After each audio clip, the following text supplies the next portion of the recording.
he's going to see if we can increase the size for us here and take a look at it. There was a tornado warning in center, about a half hour before the tornado warning that we had out there in the Indian Hills area. And we have not received any reports of any damage or anything like that from these storms.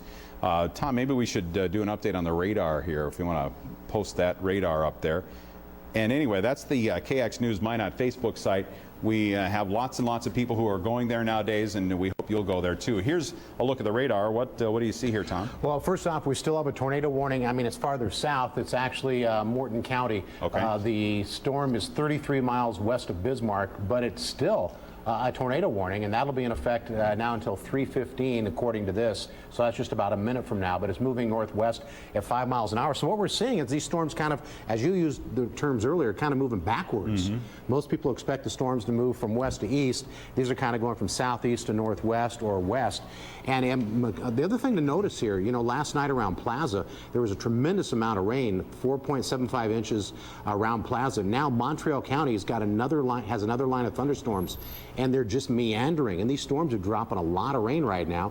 And also right around Kenmare, there's a pretty slow-moving storm in the Gooseneck, well, right up near Kenmare, right in the top end of Ward County. So also looks like northern McHenry County, looks like some slow-moving storms there as well. And those are kind of moving to the northwest towards the Mouse River Basin. I mean, you know, when you're east of Minot, that's not the worst place as far as the river to fall for us in Minot.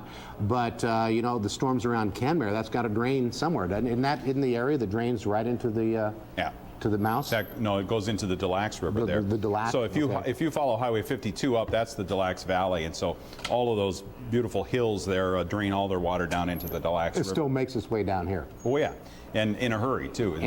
But right now the heaviest rain appears to be around Stanley down to Newtown, at least for the northern half of the state. We have to talk a little more. Okay. Well, I'll just take a look at these radars. And what I'm looking at here, we'll zoom down to Montreal County right now and take a look at the storm around Stanley. And you'll notice that there's not like super dark reds. We're not seeing any purples or anything like that. But we're still, you know, it's slowly moving, dropping a lot of rain just south of Highway 2, just to the west or southwest of Stanley. And that line stretches down to just east of Newtown, between Newtown and Parshall. Now, last night, Plaza had all the heavy rain. Looks like, well, we've got another warning going off. This would be a tornado warning for Mercer County, and this one is actually for 45 miles northeast of Dickinson, and that's a Doppler indicated tornado. That's not a tornado on the ground. There's funnel clouds, but they're not on the ground yet. So let me find Dickinson on the map here. And 45 miles northeast, I think I said. Did it say?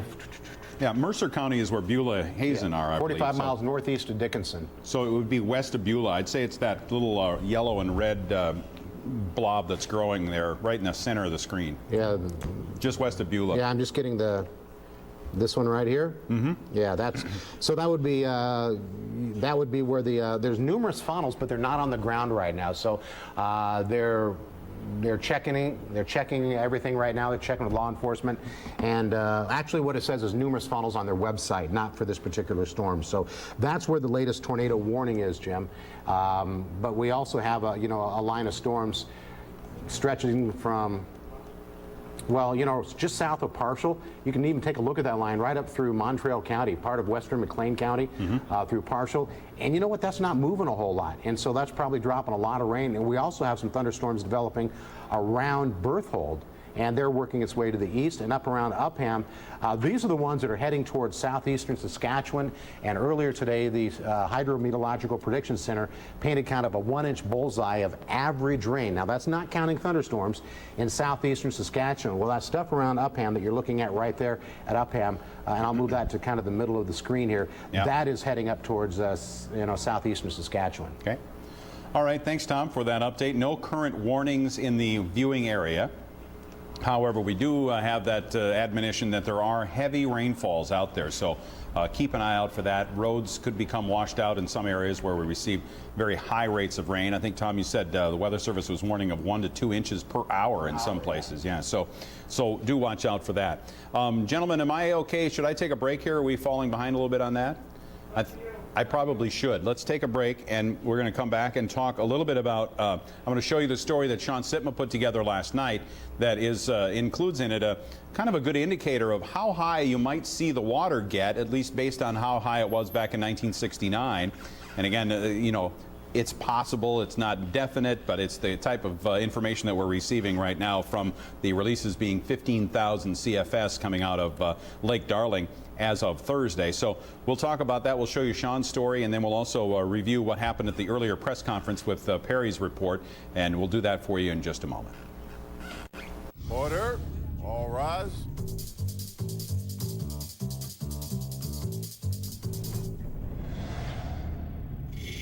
Listen, there's only one attitude here. Mine. I get paid for it. You don't. Let's go.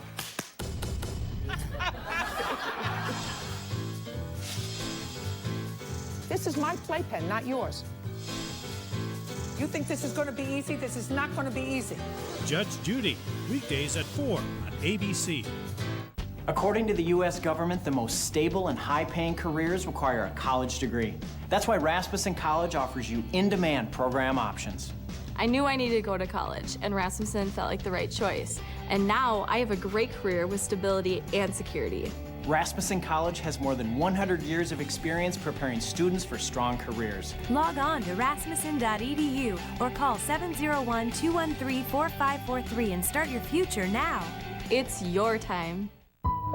Every day should be a gift, not a burden.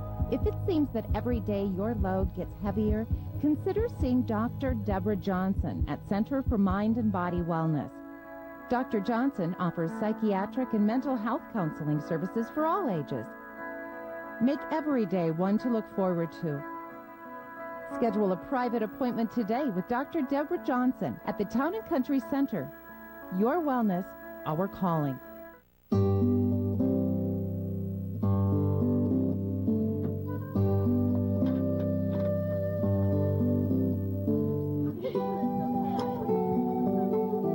One of the 6 pillars of character is caring.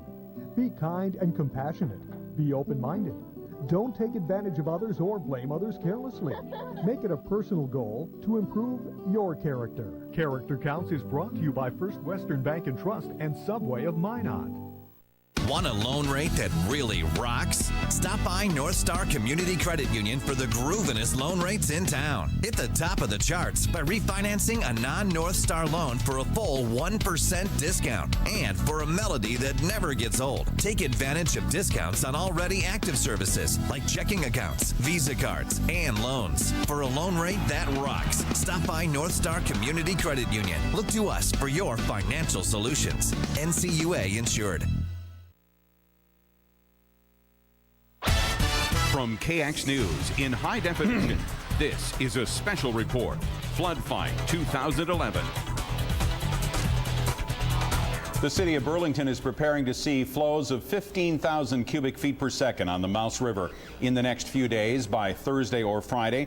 That's the news today from the mayor of Burlington, Jerome Gruenberg, who told his citizens that their city is doing everything possible to keep the waters out of town. However, the city has issued a mandatory evacuation order for Burlington by Wednesday early evening, late afternoon. So by then you will have to be out of your home in Burlington, and that mandatory evacuation will also apply to people who live outside of the city of Burlington in the county of Ward, not in the city of Minot. So if you live outside of Burlington and not in Minot and you're in Ward County, that evacuation order will apply to you as well, according to Jerome Gruenberg at today's press conference this afternoon. 15,000 cubic feet per second coming from the Lake Darling Dam as of Thursday. That's the schedule that is put out by the Corps of Engineers. And so the Corps is saying that it's going to send 15,000 down the river channel. Of course, we've talked before about what will that water do once it gets into the river channel at that level, at that flow rate. And, you know, I'm sure the hydrologists are interested, you know, in a scholastic, from a scholarly standpoint, trying to learn what the water is going to do at these unprecedented levels, the levels that have never been observed by mankind here. So they're keeping an eye on what things do. You know, is it possible the river will scour out and it will not go as high as they think? or is it possible it will spread out over a large area, some areas that can hold water that they may not be aware of, or maybe that won't happen. Maybe it'll just stay pretty close to the hydrograph that they have published, predicting some very high levels at a flow rate of 15,000 cubic feet per second. The current Weather Service flood forecasts are not available. The forecasts are not available. They have the history on their hydrograph, but they do not have a prediction at this point in time. Earlier, Minot was predicted to reach up to 1555.1, same mistake I made yesterday, 1555.1 as of Wednesday or Thursday or so, and that could very well still be the case based on what they are releasing from Lake Darling. But the change would be the fact that that would show a much higher rate of increase after that, getting up into some very astronomical numbers. The current highest rate or highest level ever reached at the Broadway Bridge is 1558. That was back in 1881. 1558. That's the record stage for the Broadway Bridge gauge in Minot. Now, with a flow of 12,000 CFS, for instance, Minot is listed at 1559. That would be a foot over the highest ever reached with a flow of 12,000 CFS. And on the hydrograph, that's as far as it goes. The flow levels do not go beyond 12,000 CFS on the chart that is listed by the National Weather Service. So we can only kind of extrapolate and guess somewhat as to, what another 3,000 CFS might do to the gauge level. But we certainly could figure that it would add a couple or 3 feet to that based on the gauge, based on the chart that's on the website. So we're looking at very high, historically high levels of the Mouse River running through Minot. And city officials and county officials, the Corps of Engineers and others are sitting down, maybe getting finished now, but they're working on exactly what kind of plan they are going to put together for the people who live in the valley in Minot. If you live in an evacuation zone from the last time around, you are very likely to hear that you are going to have to evacuate again. The news will come officially at 4 o'clock, about 35 minutes from now. But last time around, the estimate was around 10,000 people would have to be did evacuate their homes in Minot for that couple of days or few days period. And this time around, the question is, how many will be affected? Will it be about 10,000 again? Will it be less? Will it be more? We'll see what kind of numbers the city comes up with as it puts out a new flood evacuation map. Now, that map at last report was not available online. I'm just refreshing right now to make sure that it hasn't shown up yet. And as of right now, there is no new map for evacuations on the city website, but I suspect that they'll have it on there at 4 o'clock or soon thereafter as they make the announcements, because at the noon press conference today we were told there's no doubt there will be mandatory evacuations. Now, how high is the water going to get? How high might the water get in Minot? Let's just say, and again, speculation on my part based on the information that we have, but let's just say that the city says there is no way we can build the dikes up 8 feet in the next 2 days, okay? So it's likely that water is going to flow over these dikes. If the city says that, how high might the water get based on these flows that we're being told about, say 15,000 CFS? Well, as I said, that'll take it well over the record high ever in Minot. It'll take it way over the 1969 levels. Sean Sipman was out yesterday in one neighborhood seeing what people were doing with yesterday's news that the river flows were going up and the possibility of evacuations kind of loomed out there in the future. And here's his report from yesterday. Ominous clouds to the northwest this afternoon painted a perfect picture for the mood in the river valley in Minot following the news that the Mouse is once again going to run higher and the levees will once again have to be raised. A lot of stress. I've been watching the river levels for weeks. Every couple hours I'll watch it go up and cheer when it went down. Today was not a good day. Donna Runyon was one of more than 10,000 evacuated June 1st and returned when the order was lifted. Since then, she says she's been living out of a suitcase, wondering, worrying, and waiting. Otherwise, find a place to stay, and here we go. Wait for the word. Hope it's not in the middle of the night. Next door, Rod Engelson was trying to get a few things back in order in his house. Not permanently. We got the garage full of stuff, but we were hoping to stay. Engelson has lived in his house for 16 years. Right now, he's pumping out 200 to 300 gallons of water an hour, trying to keep the groundwater out of his basement while living a life in limbo. Pretty tough news to take. Got to make all new plans again, see what we're going to do, see how much we're going to move out. see what we're going to leave. That decision might be made soon, as news that the remaining bridges in the valley might be closed off when the dikes are raised, and that would leave residents in Zone 4 only the 6th Street underpass and Maple Street as a way out of the river valley. I'm ready for it to be over. I really am. Amidst the trailers that are parked on the streets in anticipation of the next evacuation, one almost indistinguishable relic stamped on a power pole is a stark reminder of what's at stake in this flood fight and why we can't afford to lose: the high water mark from the 1969 flood. In Minot, Sean Sitma, KX News. And that little piece of metal is on that power pole in Minot in the western part of town that Sean discovered yesterday afternoon, showing how high the water got in 1969. Now, the city held a press conference at noon today to kind of give us the first heads up that things were not looking good for the river levels in the Minot area. Here is Perry Olson's report on what was covered at that press conference today at noon. The problem? The Canadian dams we took you to yesterday. The releases there flow south into the U.S. west of Sherwood. According to the National Weather Service, inflows at Sherwood are projected to be around 25,000 CFS.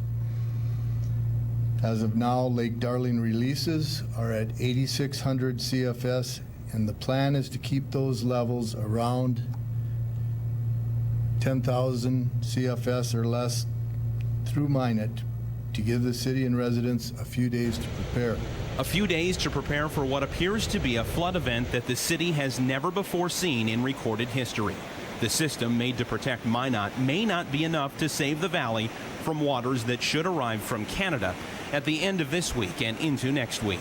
We want residents that were in the previous evacuation zones to prepare for evacuation. We are working on getting another profile inundation map to see if we will need to expand that area. There is no doubt that mandatory evacuations will take place, but we need time to take a look at the new inundation maps and get more information at the 1 p.m. conference call. You heard that right. More areas of town may be added to this evacuation zone area. So if you are on the edge, not in a zone right now, you too may want to begin the process of preparing for massive amounts of water. How about the dikes? Well, contractors we were told were at the ready are still being lined up. But listening to the Corps official today, the work they may be doing might be different than working on primary levees. Our contracting office right now is moving full steam to get all contractors on board that we can. Whether or not we can hold the levees, we will fall back to critical infrastructure. So we, no matter what, we are bringing all the resources we can in to protect what we can based on the inflows. Critical infrastructure, be it water treatment plant or other locations, seems to be the direction we're headed here, listening at today's first press conference. The best advice, if you are in an evacuation zone, prepare for the worst, for evacuation and water on your property, and to be gone for some time. Nobody knows what will happen for sure, but indications are this may be an event that no man can stop. Perry Olson, KX News. And about a half hour from now, we expect to hear from the city officials about what their plans are and what we can expect as citizens of Minot in the way of perhaps mandatory evacuation orders and perhaps an admission from city leaders that we may not be able to keep the water out of a large chunk of the city of Minot along the valley that runs, where the Mouse River runs through town. I want to just correct something. I was looking at our Facebook site here, and I realized that I apologize. I had said Robindale, and I guess I meant Robinwood. Robinwood is the area out by the country club out there between Burlington and Minot. I apologize for that, but that'll be one of the areas that's under an evacuation order from the county as of Wednesday in the early evening. Now, rainstorms are always a possibility to add to our misery, and we have a pretty good rainstorm going on right now. From what I can hear above me here, we have this metal roof here, and so when it rains pretty hard, we can hear it. Tom's on the weather mic here, Donovan, if you want to turn that on, but we can also put up the radar, I suppose. Can I put point out something here? Sure. We have an incredible rainstorm, And there's hardly look what anything on color the it is. radar, yeah. It's green on the radar. And that is an incredible amount of rain, and normally you would expect yellows or reds. That's just one shade of green, and we're getting, it's just a downpour here at the station. So, I mean, the setup and the atmosphere is just that, I mean, it's just so saturated with moisture right now, or what's? Well, yeah, I mean, it's like 150% of normal for the summertime, which is already higher than we have the rest of the year. Dew points are way up. The dew points are way up, but there's moisture all the way up into the clouds, because sometimes it can be dry on the ground and just moist up in the clouds. This is moist from ground all the way up, and I don't know that I've ever seen this much rain with just no yellow showing on the radar. That's just, and it boggles my mind right now. Yeah, Well, yeah, an inch the an hour rate. Not that it's going to rain for an hour, but yes. The Hydrometeorological Prediction Center was saying 1 to 2 inches of rain per hour, north central and northwestern North Dakota, and it is raining like crazy right now. All right, and maybe you could zoom in on that a little bit, Tom. Just let's do a little radar tour here. Okay, well, let's start. Where do you want to start? Well, let's go zoom in Minot for the second here. Okay, now I'm going to get, we're going to get a new frame in here in just a minute. It looks like at about 2 minutes for the next frame to come in. So if you live in the north part of town, it's not raining where you are, but you wouldn't believe how hard it's raining here on the south end of town. Well, yeah, and this image is about 3 minutes old right now, so okay. it is moving. We'll have another image in under 2 minutes now. So that's that's Minot. And earlier today, I mean, there's the sky cam outside there. This is crazy. This is 1 to 2 inches of rain per hour, and it's not even showing up as a thunderstorm. All you can do is just laugh at this weather. That's what I find. It's just comical. It's just ridiculous. And you know what? This isn't even the heaviest rain in North Dakota right now. This isn't even close to the heaviest rain. Right. So you want to take a look at some other areas? Yeah, go ahead. I'm going to zoom back out here a little bit. Show me the wide view here. There you go. That's a good look at what's coming up Highway 52 towards Minot. Okay, so now when you look around Velva and north of Benedict, you're seeing the yellows. That would be even heavier rain than what we've got going on. But take a look at from Max Bass through Upham and Deering and Granville, that area there, east of Highway 83. Very heavy rain, but that's drifting west now. So that's starting to drift west. Right now it's following the east side of the Mouse River, the part of it would flow into what's going up into Canada, but it's drifting west, and that's not good. And then we also have some thunderstorms up around Bowbells. It looks like probably very heavy rain around Bowbells and Kenmare. And then if you take a look at Berthold, slow-moving storms there. But how about Montreal County and northern McLean County, that line between Newtown and Parshall? That just isn't moving. That's just sitting there. So that would be very, very heavy rain around Robb and around Rose Glen, and also at Alamo and Wild Rose and Crosby. This is just very, very heavy rain. And then up into Saskatchewan and Manitoba. And you know what? I always get these wrong. I said Melita the first time. It's Melita, right? I think it's Melita. Okay. Yeah, so I think every town I've ever tried to say in Canada has been wrong. I'm from Arizona. Oxbow, by the way, is... yeah, that's where the Alameda Dam is. The Rafferty Dam is over by Estevan. The Alameda Dam is over by Oxbow. And those two both try to control some of what comes downstream toward Minot. So, right now the heaviest rain in, to our west would be Montreal County and northwestern McLean County, with some thunderstorms from Carpio down to just west of Berthold. We also have some storms around Robb and Rose Glen, between Newtown and Parshall, very heavy rain. Also down to the south around Beulah and Hazen, very heavy rain as well. Now the heavy rain has stopped, at least here at the station, but you know what? There's around Granville and Deering and Max Bass and Upham, that little broken line of storms is all moving kind of west very slowly. So heavy rain still possible, and hopefully none of these storms sit still for very long, because we're getting 1 to 2 inches of rain per hour out of the thunderstorms. And the forecast is calling for, help me remember here, do we have the precision cast that we could put up or something? I'm trying to remember. There's the forecast for, somewhat less coverage of rain showers over the next, after the next, say, 12 hours. Well, I can go to the precision cast right now. We can load it up right here. And we'll kind of take a look here. This is the forecast model, and this isn't too far off from what we're seeing with the actual radar. So this has given us a pretty good handle so far. So tonight, northwest of Minot, Looks like showers and thunderstorms. You know, there won't be a whole lot of severe weather, but, you know, down south, McLean County and Oliver County and Morton County, they've had tornado warnings. So obviously a lot of wind shear going on, so you can't rule out bad weather. And then during the overnight hours, all those little bits of yellow there would be just small little showers and thunderstorms around Minot, but between Williston and Minot and up towards Burke County, and that's a tremendous amount of rain should that happen. Now, this is a computer model. This is not, you know, guaranteeing to happen. Yes. And then it winds down a little bit, and these will be hopefully smaller showers over the next couple of days. So that's and what I things was getting kinda at, wind is that down. by tomorrow afternoon, we're looking at just scattered showers and mostly east of Minot. You know, some scattered to the west out by Williston, I guess. But Right. yeah.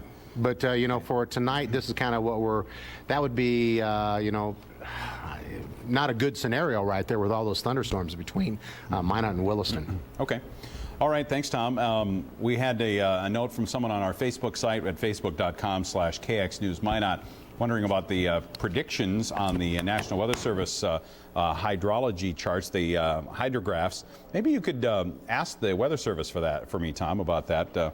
The forecast portion of the hydrograph is missing. So all it does is tell you what has happened up till this date over the past 4 or 5 days.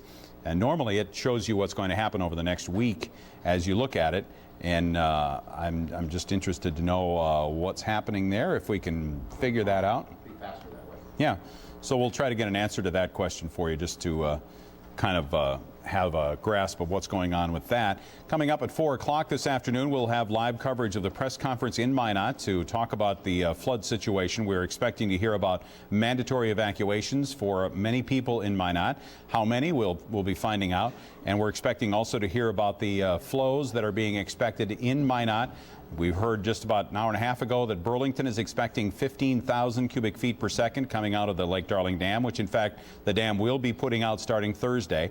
And Burlington has pledged to try to handle that if possible, but still ordering evacuations to be safe. So that's the situation in Burlington. We'll get an update on what Minot is going to try to do to deal with this at that 4 o'clock press conference. And we'll continue our live coverage of Flood Fight 2011 on KX News in just a moment.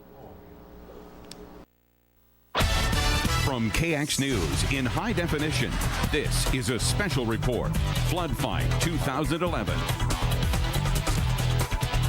Mandatory evacuations have been ordered for many people in Ward County, including the city of Burlington, and for folks who live along the Mouse River through Ward County, not including the city of Minot.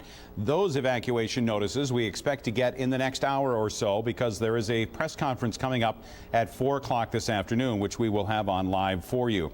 That's the headline of the day. The other headline, the co-headline, if you will, is that it is looking quite apparent that the Mouse River will get out of its banks through much of Ward County, especially in those areas, of course, that are protected by dikes. The dike system may not be able to contain the water that is now coming from Canada, and thus also from Lake Darling Dam. Lake Darling Dam now has a schedule to release 15,000 cubic feet per second starting Thursday. So sometime in the day and a half or so after Thursday, after the gates are open to the 15,000 level, that water will hit the Minot and Burlington area.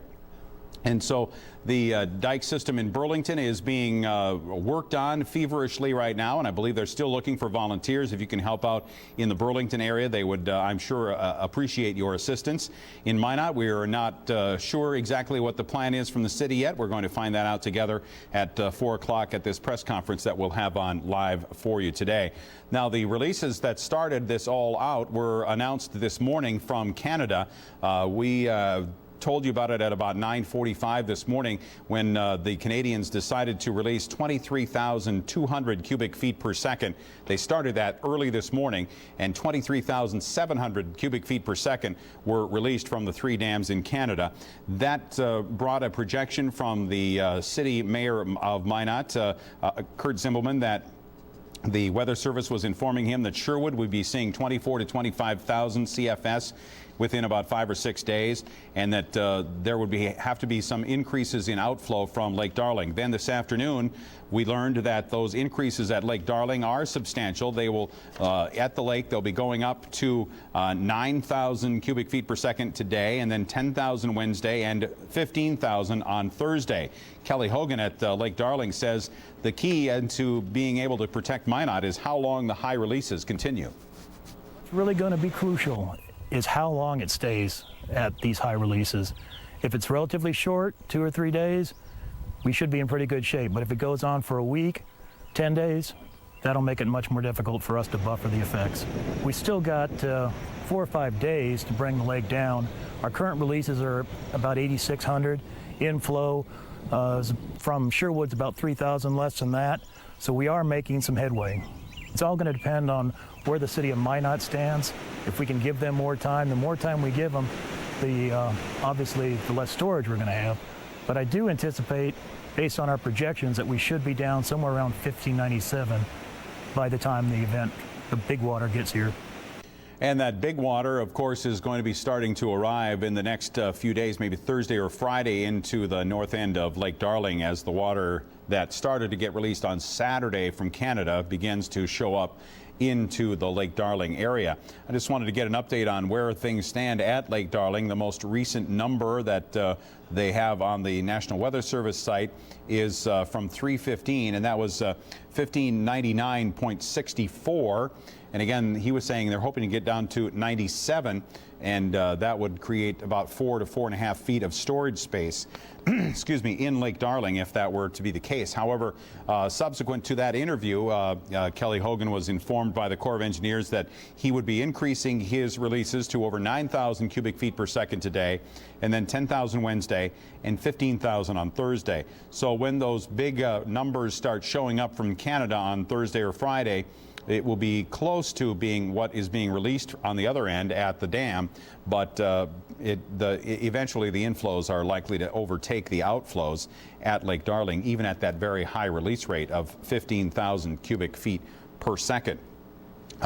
The Lake Darling level has been dropping over recent days as the outflow has been increased slightly, and the inflow actually has been dropping because of a drop in the releases from the Canadian dams 10 days ago or so. But that will all kind of switch around in the next few days. The press conference is coming up at 4 o'clock. That is about 13 minutes from now. I want to take another commercial break and get that out of the way and get ready to help you view and listen to the mayor and the other folks who will be speaking to us at 4 o'clock this afternoon. We'll be back with more in our flood fight coverage in just a moment. From KX News in high definition, this is a special report, Flood Fight 2011. Well, the slow motion water torture of 2011 continues for folks living along the Mouse River in the United States as high water flows from Canada begin to make their way down. We're looking for major flooding to overtake many areas of our viewing area. We start first in Renville County, where the county emergency manager has issued an evacuation order for people living in the Mouse River Park area, as well as other areas along the Mouse River in the valley in Renville County. That would be followed then by the water getting into Lake Darling, and the dam there is going to start putting out 15,000 cubic feet per second as of Thursday of this week. So then once that hits, the water downstream will be going up significantly in volume and in gauge readings. We are expecting flows to hit 15,000 at Burlington, perhaps by Friday. Thursday or Friday is the timetable that Mayor Jerome Gruenberg gave to his citizens this afternoon. And in the next 5 or 7 minutes or so, we'll have a press conference in Minot to hear exactly what the Minot officials are being told from the Corps of Engineers as far as when we can expect to see maybe that 15,000 CFS level, maybe some other level that the Corps of Engineers thinks will be hitting Minot, but it will be a very high level nonetheless. You'll remember yesterday the Corps told us that dikes were being raised in Minot to handle a flow of 11,000 CFS with no freeboard, no extra space above. Well, now we're talking about 15,000 CFS perhaps.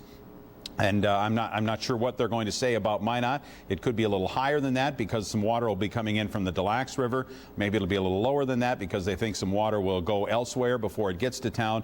But we'll listen for the exact prediction from the Corps and from the city officials in our press conference in about 5 or 6 minutes. But nevertheless, it puts it well over the dikes that have been built up. And in the city of Minot, just from observation, there have not been very many dikes that have been built up yet. We're, of course, Monday right now. expecting probably Friday for the highest water, or at least for that 15,000 output from Lake Darling to get to the Minot area. So the question is, will dike raising efforts continue on a general basis across all of the dike system in Minot? Will there be changes made to that plan, perhaps to drop back to some of that critical infrastructure to try to shore up dikes in those areas?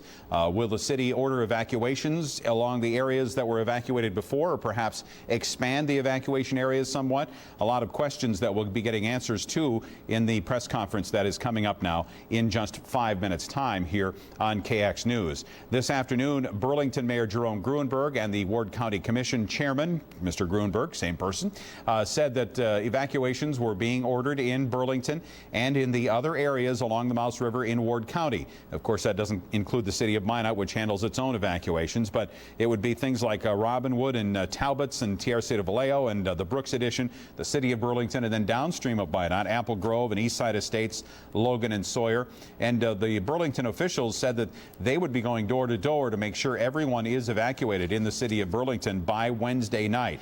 They want everybody out late Wednesday afternoon, early Wednesday evening, so essentially 48 hours from now, because of course they're looking at that water coming down from Lake Darling starting Thursday at a level that will be well over what they had been prepared for up till now. Now, the Burlington officials did pledge to keep fighting and not to give up, to try to see if they could raise the dikes up to that, handle that 15,000 CFS level. Whether they can accomplish that or not, of course, that remains to be seen. And also whether that 15,000 CFS level is as high as we get also remains to be seen, and in my mind is a major question mark. So there are many questions yet to be answered as to how much water will come and whether we'll be able to handle that water once it arrives. Of course, in Burlington, the effort at raising the dikes would be somewhat less exhaustive than, say, in Minot, where you'll have many miles of dikes compared to the amount of dikes in the Burlington area. So there's that possibility there that they could devote enough volunteer effort to get the dikes raised up in Burlington, and they are asking for volunteers. Also, don't forget, you can always call the phone number, the 858-9366 phone number, to get information about shelter, if you need shelter, if you're going to have to evacuate your home. Also, to get other questions answered, or at least they'll try to answer them for you at 858-9366. Some great folks there who have been volunteering their time to answer those phones, and we say thank you to them for all that they're doing in keeping people updated on what's going on as much as they possibly can. Now, the official from the Corps of Engineers, Rick Houck, said that the idea here is to keep the flows through Minot at the 10,000 CFS level or so for the next few days to give people time to take action. And by taking action, he, of course, means to evacuate, to get out of low-lying areas. After that, he said there will be significant increases. Now, we know that we're going to 15,000 CFS at Lake Darling as of Thursday, but there could be future significant increases as well that may be announced at this press conference today. And again, that starts at 4 o'clock. We could take a picture down there maybe and just see how things are looking as they get ready for that press conference that's supposed to start now in about 2.5 minutes. And I'm sure we'll be seeing the mayor and also the other assorted folks who we've been used to seeing at these press conferences, getting ready for that event that happens in about 2 minutes or so. Latest river levels for you. Let me just go through those briefly. At Minot, I think that's on the top of the screen. Yeah, it's at 1553.32. Remember, our crest so far this year was the beginning of June, the 1st of June, early in the morning at 1554.07. So we're kind of creeping back up toward that level right now. We're at 1553.32 and expected to continue to rise. By the way, you were wondering about what happened with the hydrology charts, with the hydrographs on the website. We talked with the Weather Service, and they said there was some sort of a computer issue that accidentally took those projections off. And he did tell us, however, they were working on brand new ones, and so we'll see new ones on there. If you follow those hydrographs on the website at the National Weather Service, those new ones should show up sometime before too long. So back to the river levels now. Other spots, let's go to Sherwood, where the current inflow is 5,840 CFS. And that's the number that we expect to see rising by mid to late week by a significant amount. That's at 5840 inflow right now at Sherwood. At Foxholm, the river is at 8210. That's the flow, 8,210. That's reflective of the increases in releases from the Lake Darling Dam. And I believe that perhaps today we're getting a reading now out of Sherwood to, out of Foxholm to try to calibrate and make sure that the gauges are, you know, kind of in line with each other, because Foxholm's gauge has been indicating somewhat less water flow than what's actually been being released from the Lake Darling Dam. So they did say that the USGS was going to be taking a reading out there. I thought they said today, but in the next couple of days, to see if they can kind of unify those numbers. At the Des Lacs River at Burlington, it's at 23.15. The highest it reached so far this year at Des Lacs was up in that 24.5 range, so it's down from that at 23.15. At the Boy Scout Bridge, this river above Minot, we're at 21.08. The flow there is rated at 8,310.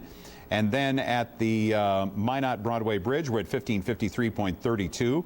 At Logan, we're at 37.17 for Logan.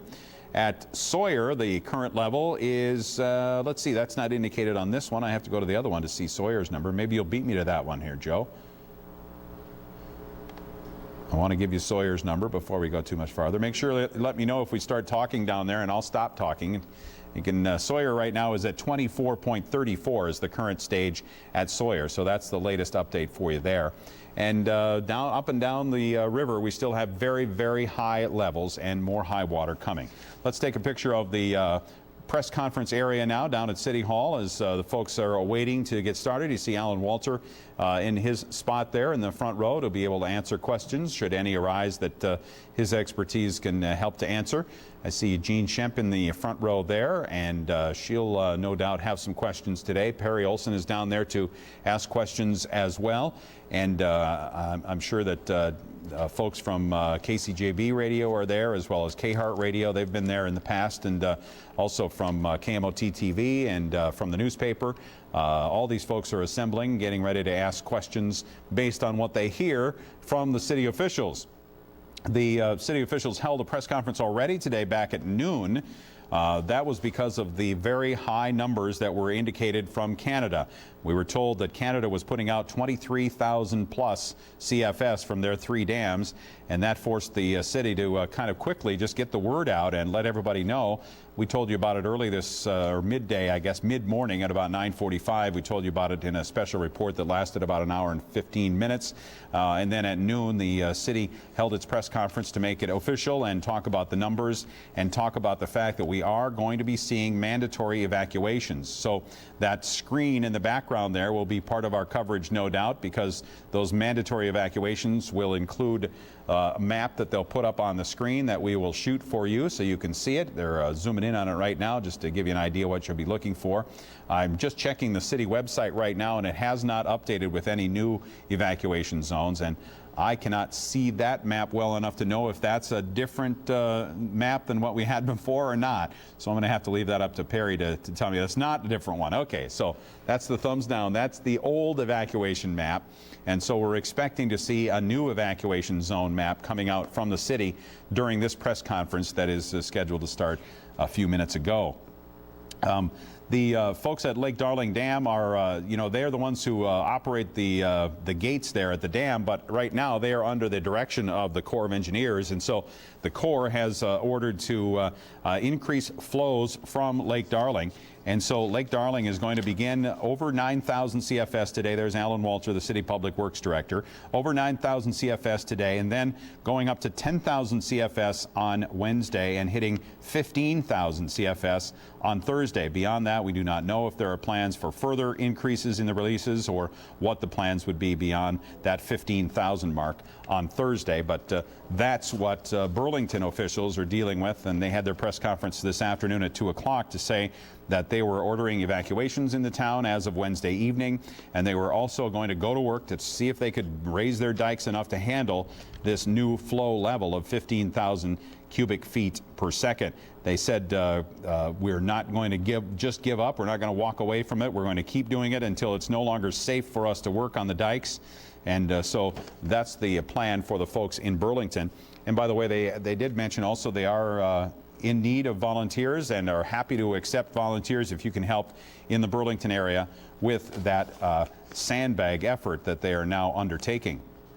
The City Hall has been a busy place in the last week or two, or 2.5 weeks, I guess, with press conferences on and off, talking about various things. And you think about how things have kind of come and gone. We were kind of thrust into this late in May when we suddenly realized there was a huge amount of water on the Des Lacs River that was going to be coming down and adding to the releases that were already going on the Mouse River from Lake Darling, and perhaps causing a problem in Minot. There was the projection, you'll remember, from the Corps of Engineers that they could get up to 1558. And we're not on, are we? Am I missing anything here? Oh, okay, sorry. I just heard voices in there. I thought maybe the press conference was going. But remember the time we had the Corps of Engineers say, well, 1558 is the projection. Our dike system is only built up to 1556. And so you see the problem. That's why we had the evacuations. Of course, it only got up to 1554.07 early on the morning of June 1st. Then after that, folks were allowed to move back home. Things kind of went up and down just a little bit. We dropped below 1553 for a while. Then it was back over that. And then as recently as a week ago, we were below the 1553 mark. In fact, just a few days ago, we were down below 1553. But then came the news on Friday night, Saturday morning, that the dams at Canada, the Estevan area dams, the Rafferty, Alameda, and Boundary dams, were going to be releasing much higher flows than they had to that point. Their lakes were full and they had to start releasing. So they did increase their releases into the 10 to 12,000 CFS range on Saturday, and then it went up to 17,000 CFS on Sunday, and today it went up to over 23, almost 24,000 CFS because of the pressure on the dams in Canada. Mayor Kurt Zimbelman is in the room. Let's take a look at that, and we can turn the sound up just a little bit so I can hear what's going on a little bit there, and I'll know when he gets started. And Donovan. And we see our friends from the Corps of Engineers are there. I see Major General Sprincenatic, and the Governor, Jack Dalrymple, is there. And the gentleman from the Corps of Engineers, also Rick Houck, is there off to the left of General Sprincenatic. And so we'll obviously be hearing from all of those folks, starting with the mayor. And I think as soon as he's ready, we're going to take his audio and we'll get this press conference going for you.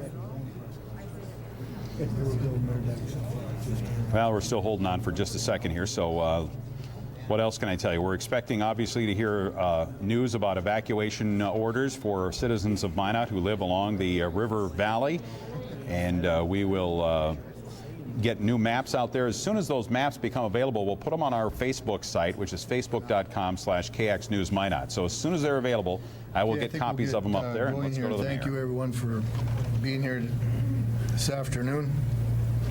Just a little bit of information that we've gotten recently. The flows from the Canadian dams will be at 23,000 CFS at Sherwood around June 27th. Rafferty's gates have been pulled, and they will be releasing 17,000 CFS for about 3 days. Alameda is releasing 1,800 CFS, and Boundary is releasing 5,000 CFS.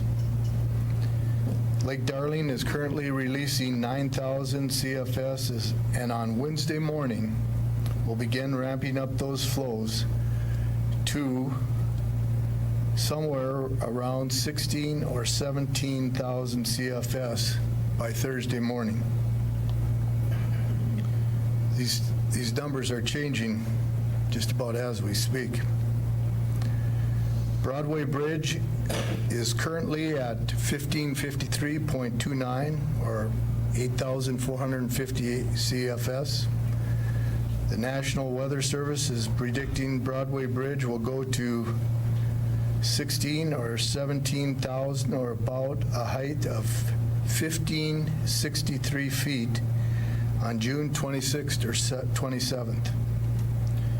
To put things in perspective, these levels will exceed the 1969 flood level of 1555.4 and exceed the all-time recorded flood stage level of 1558 in 1881. It will be 7 to 8 feet higher than the levels reached in the 1969 flood. All city bridges will be closed at these levels except for Broadway Bridge. We plan to keep Broadway open with secondary diking. We are initiating a mandatory evacuation in the original evacuation zones, A, B, C, and D. Residents will have to be out of their homes by Wednesday evening at 10 p.m. We are currently looking at inundation maps and profiles to see if we will have to enlarge these evacuation zones. Xcel Energy and MDU representatives are here to answer any questions that the press may have. Evacuation information can be obtained on the City of Minot's website at www.minotnd.org. We have started to dike around some of the city's infrastructure. These areas include lift stations, pump stations, schools, and City Hall. To make sure we can keep Broadway open, we will be raising the dikes on 4th Avenue from Broadway to 13th Street Northeast and 3rd Street dike from the river to University Avenue. Shelters are open at the City of Minot Auditorium, North Door. People can take their pets to North Central Research Extension Center, 5400 Highway 83 South. The flood hotline will be open 24 hours a day at 858-9366. Now I'd like to ask Governor Dalrymple to say a few words. Kurt, thank you. And obviously, the situation facing Minot today is very serious. I don't think anybody should say otherwise or pretend otherwise.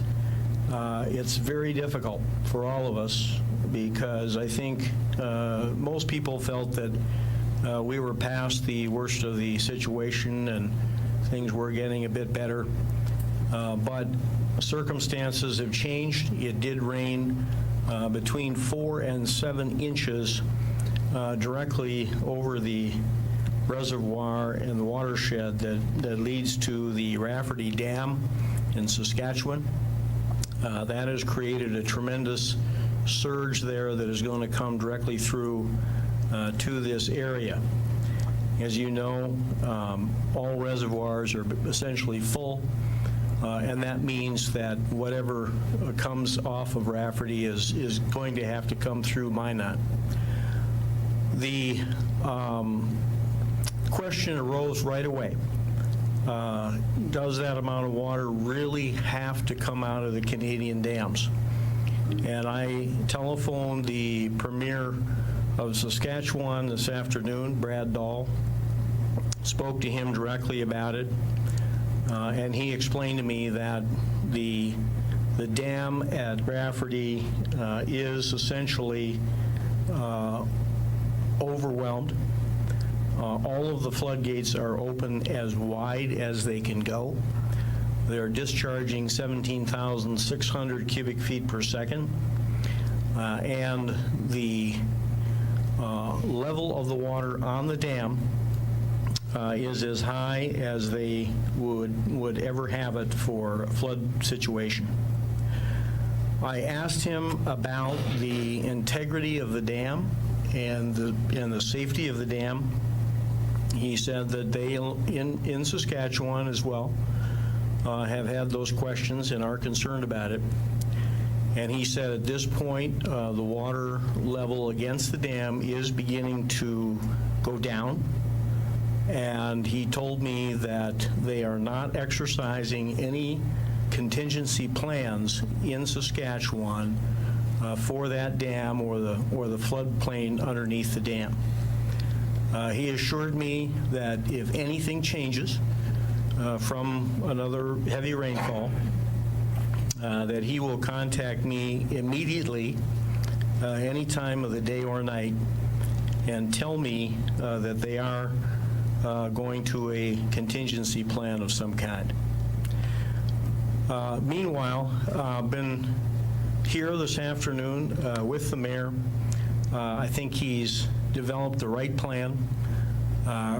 Protect your essential public services at all costs.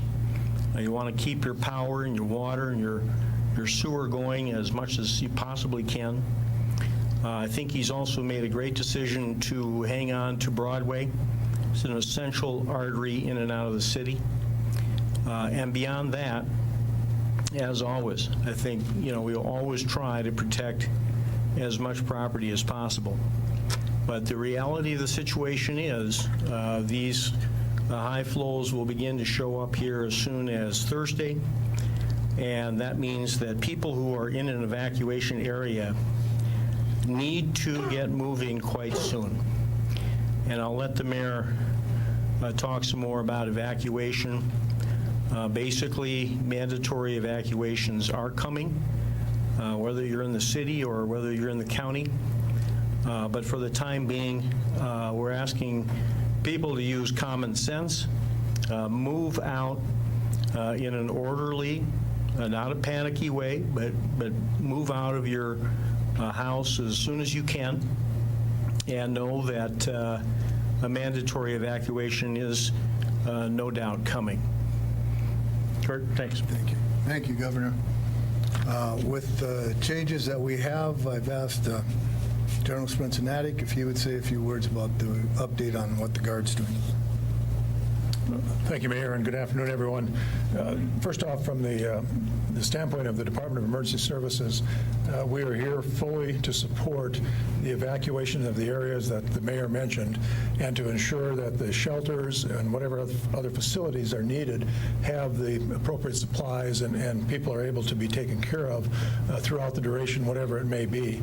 I'd also mention that FEMA is here with us today, as well as the Corps of Engineers, and we've already begun to talk about what more can be done to support the community during this very difficult time.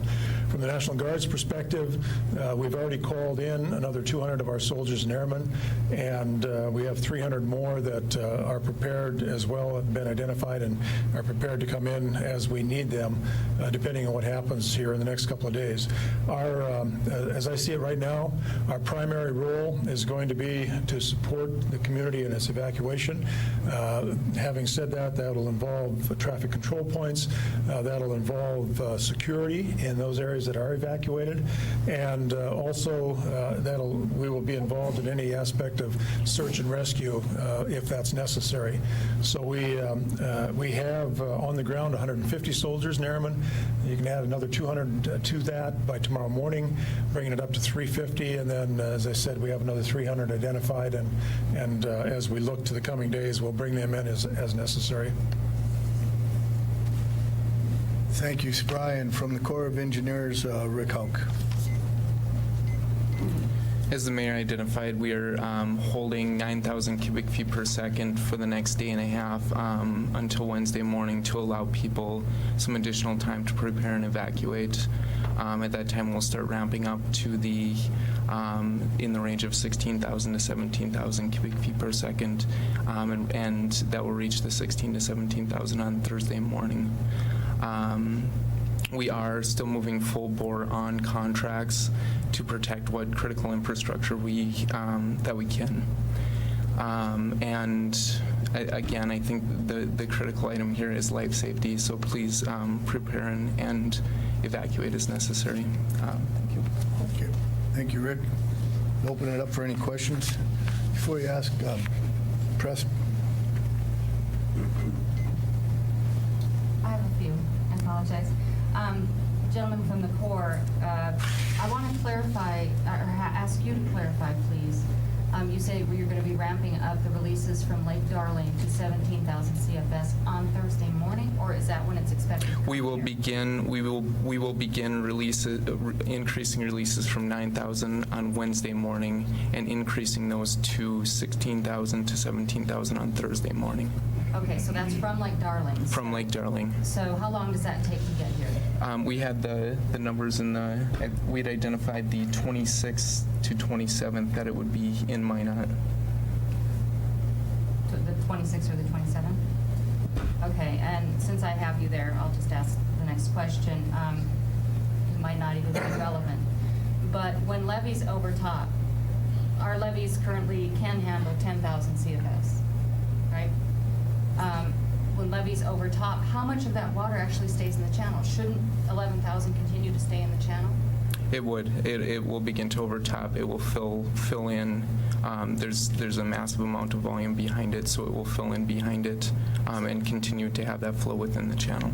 So it's a matter of not necessarily how high it flows, it's how long it flows. So the longer it flows, the more it's able to spill over. And fill the with we're looking at several weeks at those high flows. Okay, so eventually it will level itself out. It will fill in the interior. You That's say not the several answer I weeks? wanted. It is up to several When you weeks. say several weeks, are we talking? We're looking at up to 2 weeks right now. Several weeks meaning 2, several weeks meaning 7? Right now, the information that I have is up to 2 weeks. Sorry. It's okay. We will have more information on that as we move forward. But it is a long duration. Talking about this microphone. The question is where's the diking going to be done? Are the secondary dikes, is that the primary objective now? How high will they be raised? Is there a target there? I can address it too. We're looking at the flow rates that we will be releasing and increasing it to those levels, and working with the city on with the communities on what critical infrastructure that they're looking at protecting. Are you going to be raising the secondary dikes, and if so, how high? We're looking at those right now, and that would be to the forecasted discharges through town, through the community.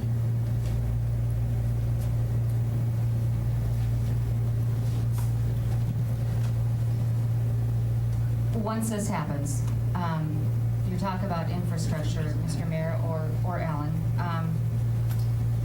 Some people have asked me about the aquifer and city water, and I know you've addressed this, but could you fill us in a little bit on how the flooding affects the quality of our aquifer, and what your plans are to address that?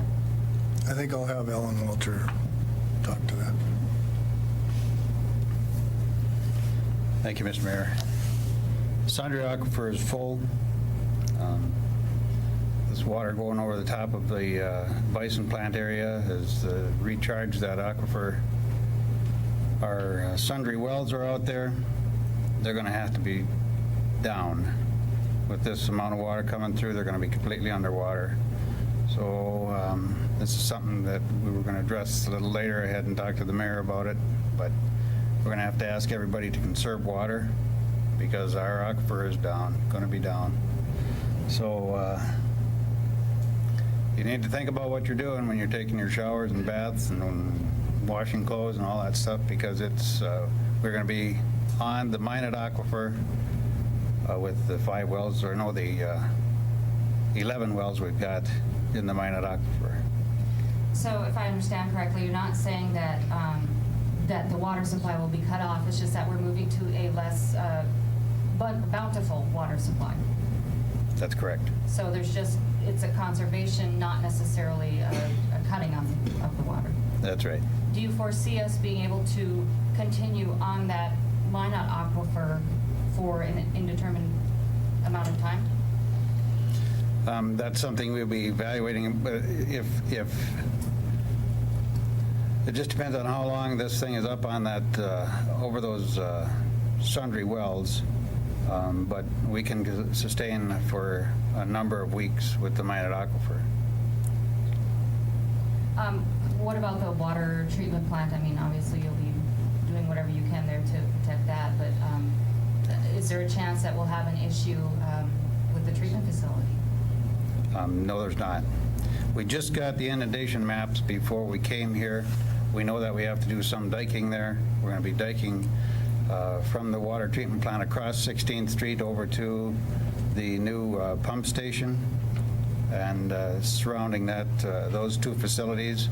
By doing that, we will keep the 16th Street underpass open so we can still maintain operation at the water treatment plant as far as taking away the lime, the used lime that we have, and getting lime in to treat the water.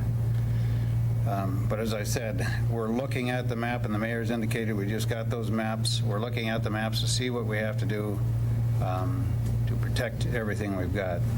The map indicates that we're going to have to dike around our wastewater treatment, wastewater pumping station out on 31st Street Southeast. So we've got a lot of work to do to protect the infrastructure right now in the next 2 days. Mr. Mayor, I believe this may go to you. Excuse me, we're obviously dealing with much higher flows than had been anticipated when this evacuation zone map was put together.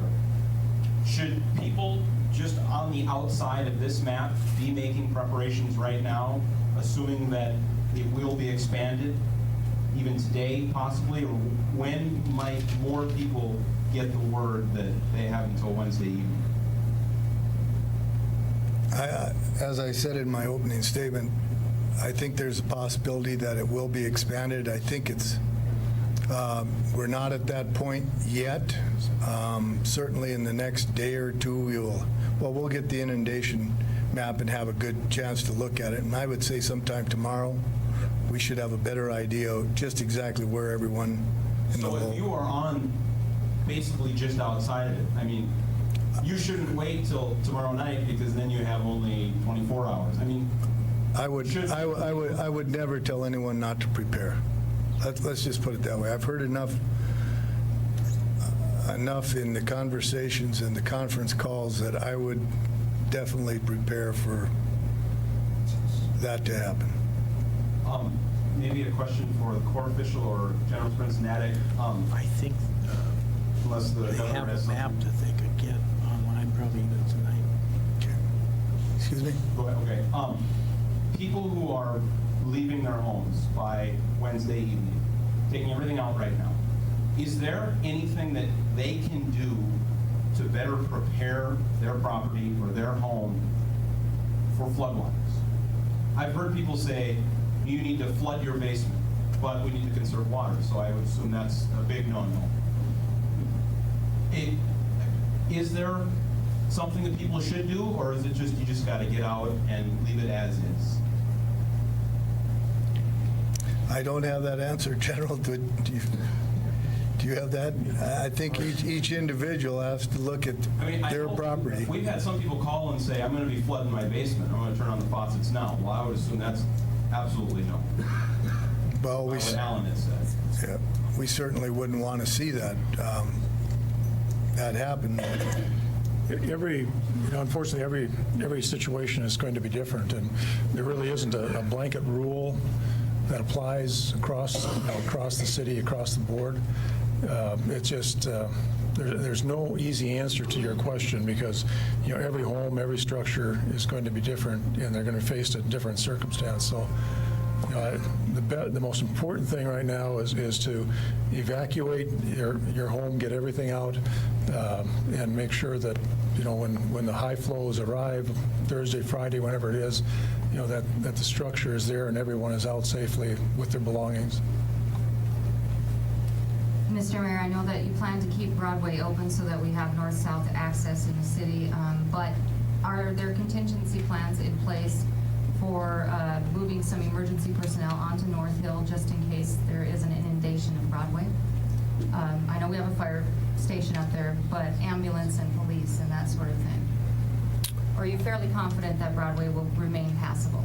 I'm fairly confident we can keep Broadway passable, but there are contingency plans. I'm getting a yes from our fire chief and our police chief. Will Broadway be passable for everyone or just emergency vehicles? I mean, can Joe Q. Public use Broadway next week? At this point, that's what our hope is, that'll be the north-south along with the bypass.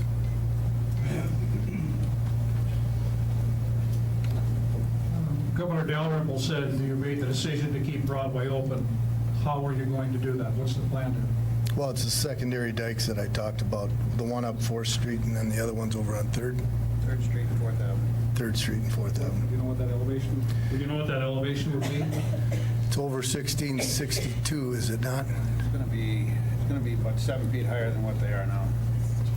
58. What are they at right now? Do you know? I can't remember, Mayor. There's too damn many numbers. Yeah, there's a lot of numbers. 7 feet higher than what they are right now is what we're looking at going to. The 3rd Street viaduct will be touched on the bottom.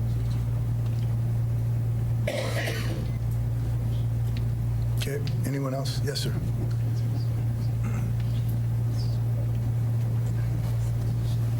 I'm concerned about how other communities communities and so on that try and get access to Trinity healthcare facilities? What about people like Quentin Burdick Memorial Hospital on Belcourt? I understand they make daily trips to Trinity Hospital and so on. I took a trip out to Fort Taunton last week, and Highway 2 had one lane closed down, and when I came back through Velva, there were 6 inches of water on Highway 52 just south of town. Is there access that's going to be available for emergency vehicles? Are they going to have to life flight people in or whatever? By the way, I applaud the mayor for making the decision to keep Broadway open. That's fantastic. Thank you. I don't think is anyone here from Trinity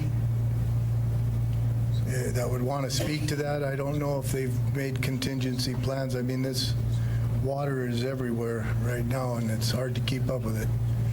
But I would think that they would have made some kind of contingency plans. Do we have somebody? No, I guess we don't. Sorry about that, but I don't have anyone here from Trinity. The bypass, west bypass, any concern about that water coming over there? Will that be a north-south route as well? That will be a north-south route. It will be, okay.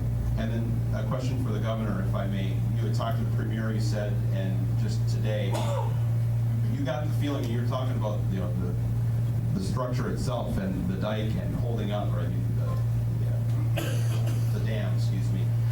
You got the feeling from him that they're confident that it can handle what it's getting, and it is getting better. When we start talking about that stuff happening, I think that really throws red flags up for people. I mean, you got the feeling that people should not worry about that? Yes, I think for now, it appears that the situation is under control. It's you know, a serious question when anytime you see a dam getting close to its actual top, and it is within 1 meter of the top. If it were to rise much higher, they have contingency plans to build an emergency spillway. But as of them right now, the line of water at the dam is going down slowly. And I think they feel that if they can keep these releases going that they're currently letting through for about another 3 days, they'll have it back to a level that they're very comfortable with. But it's important to keep track of this, and we're doing that because we know that one more heavy downpour up in that area it could change the situation again. So we are monitoring that very, very closely. That, for this area, of course, will simply mean another surge of water, and they would protect the dam at all costs by building an emergency spillway. They would never let the dam, you know, go beyond a safe point. You want to mention Estevan too, which is just downstream. Oh yeah, you know, the question always comes up, you know, could they hold back a little more? And I think that we have to acknowledge that Rafferty is not, you know, being managed. It's letting through whatever it does.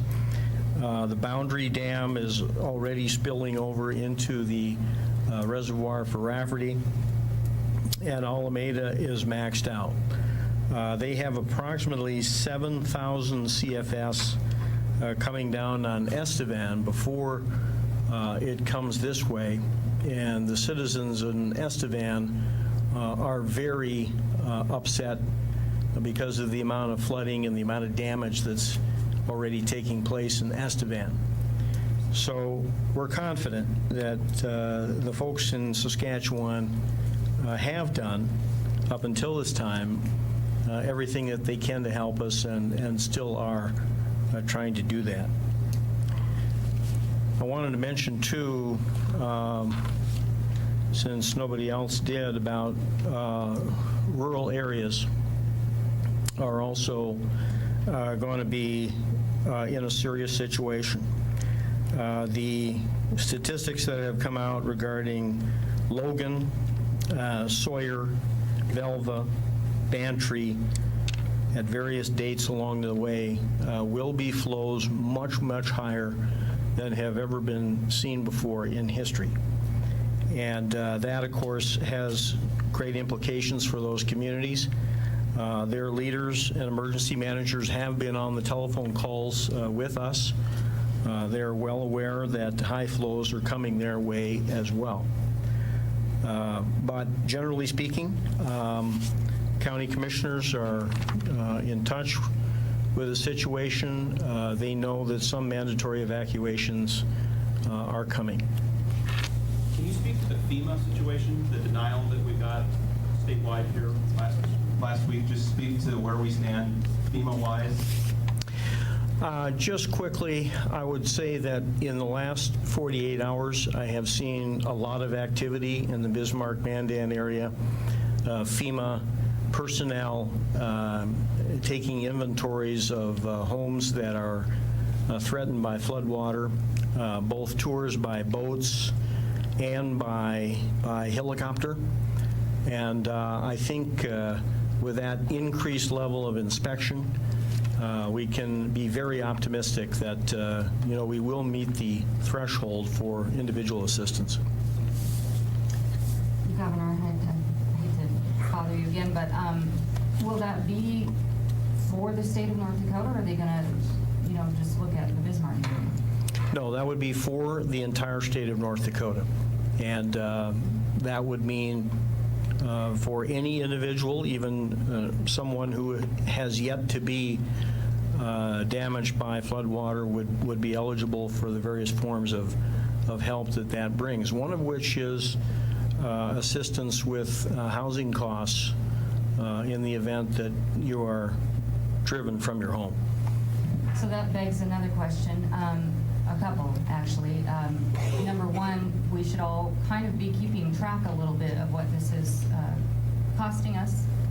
And there's been a little bit of different types of information about whether or not we should be calling now and reporting damages that we've already suffered. Do we wait till the event is over? Do we worry about FEMA now, or do we worry wait till after? Well, I would say if you're in a situation where you've done what you can do and you're now in a safe place and back on top of your life, then yes, it would be nice if you would let the Emergency Operations Center know what kind of damage you think you might be suffering to your home. It does help us to be able to tally that up.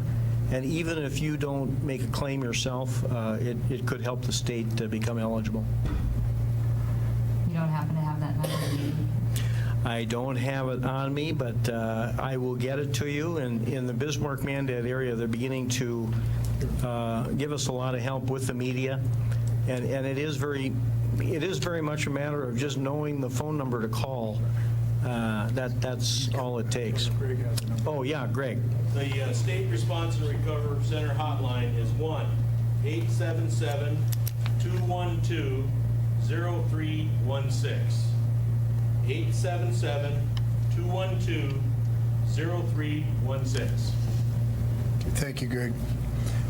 Before we go much further, I think there's going to be a lot of questions because of the evacuation with MDU and with XL and what the process is. So I would like those individuals representing those companies just say a few words on what people should be looking at doing to get ready.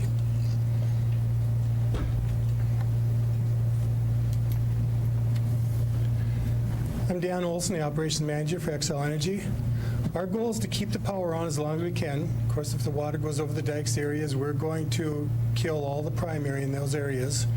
But that's what we're going to do. If your home is on an edge and you can keep the sump pump going and you're evacuated, I would encourage you to shut off all electricity except keep that sump pump going, because you might be able to save your house that way.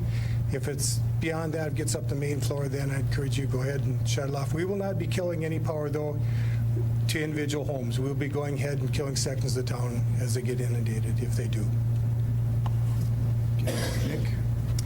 Nick Kane with MDU. We're going to be going house to house and business to business, probably starting tomorrow at noon, shutting everybody off. We have to shut each riser off in all of the evacuation zones.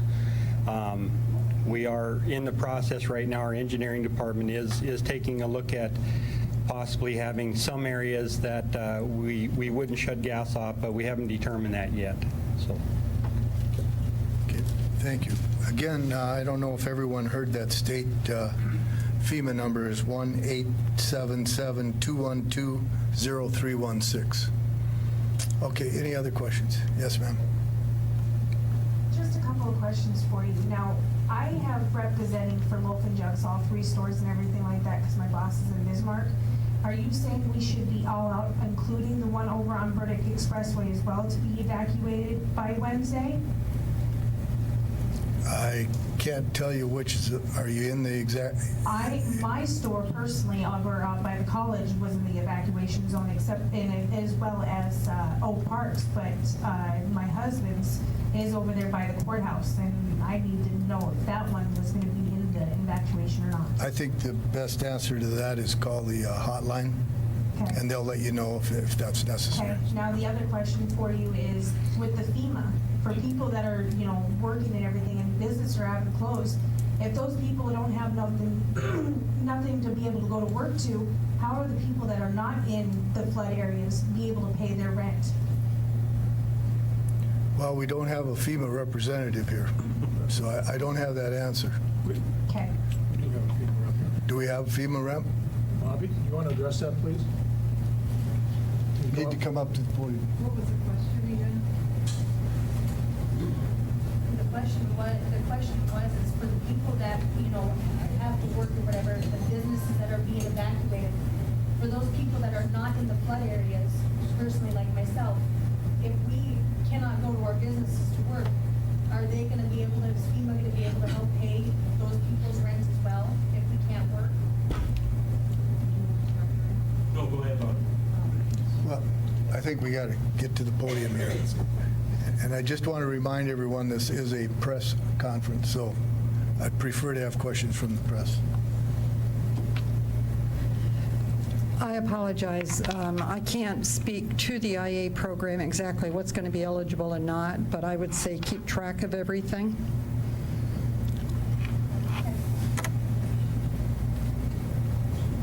Question for the governor. You mentioned you spoke with the premier up in Canada about contingency plans for Rafferty and then downstream of Rafferty. What type of plans are they looking at, and how would that, you know, if they enact a contingency plan, what does that mean for us downstream?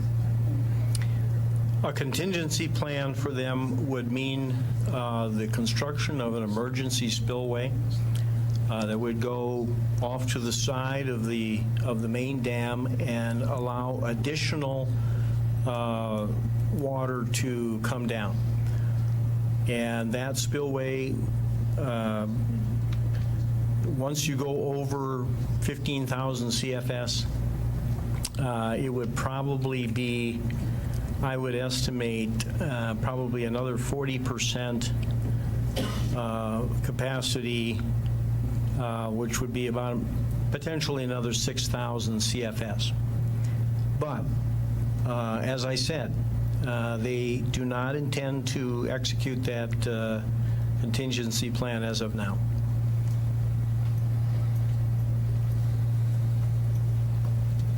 Barry. When we get as high as we're going to be in Minot, when the flows are at the max, whatever it ends up being from the Darling Dam, will the plan be, and flooding Minot essentially, obviously, will the plan be to keep doing what we've been doing, to pump it through and to build a lot of storage in the reservoir? Or will it be to get it back within its channel as soon as possible? I think this is probably a good question for the Corps official. I don't know if I'm asking this well. No, you are. We will hold it at the maximum reservoir elevation in Lake Darling. So we'll hold it at that maximum pool elevation, let out what we need to, and then we'll try to we'll basically bring it back down to the 5,000 CFS. We'll start reducing it as inflows start reducing. So we will continue to, we'll hold it at the maximum pool and release whatever's coming in until we can drop it down to 5,000 CFS. And then we'll continue to lower it from there. Try and get it back within. Back to normal flow.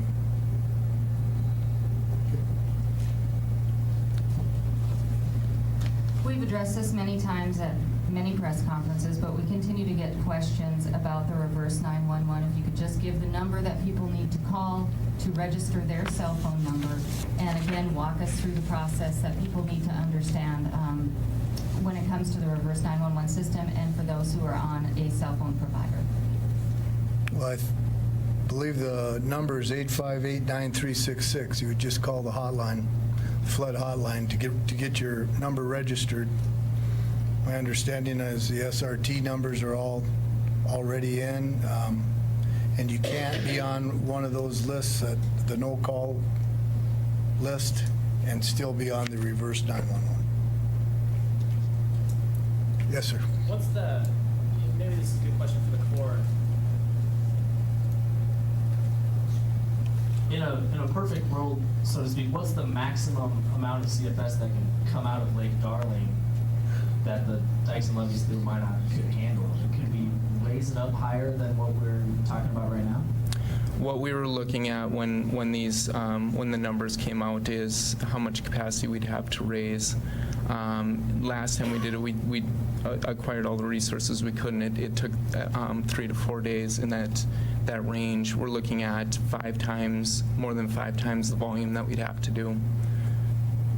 And just, I guess for a reference point then, if those gates at at Lake Darling Dam were open all the way, what type of CFS levels are we talking about? And with these the levels we're going to see later this week, what percentage of fully open will those gates be?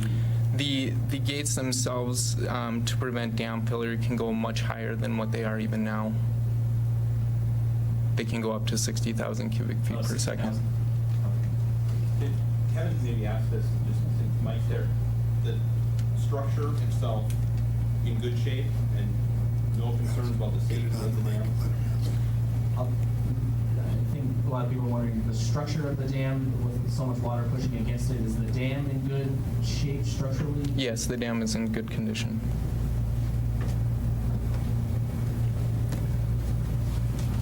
Okay.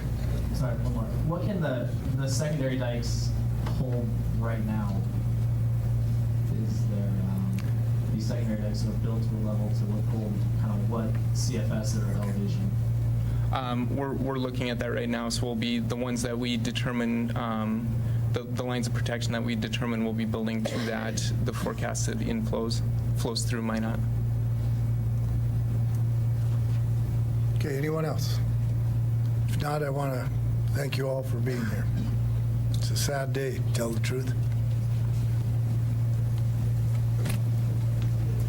Good job.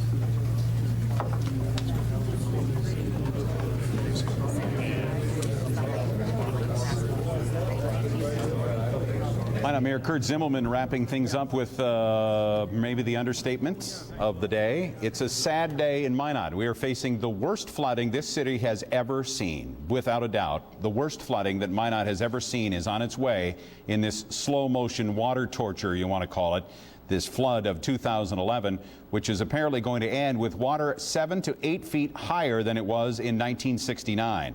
So if you know where the level was at your home in 1969, add 7 feet to that and you'll see about where they expect the water to reach in Minot this weekend. The dates for the Minot flood crest are expected the 26th and the 27th. And I believe that is, Sunday and Monday. So that's when the crest is expected to hit the highest level in Minot on Sunday and Monday because of the outflow from the Lake Darling Dam, which earlier in the day we were told was going to be 15,000 CFS. Now we're told it's going to be 16 to 17,000 CFS. And that is going to cause some problems for the folks in Burlington who are trying to fight it up to 15,000 CFS. I'm not sure what their reaction is going to be there. And there was no, Mayor Grunberg was not at the press conference here today.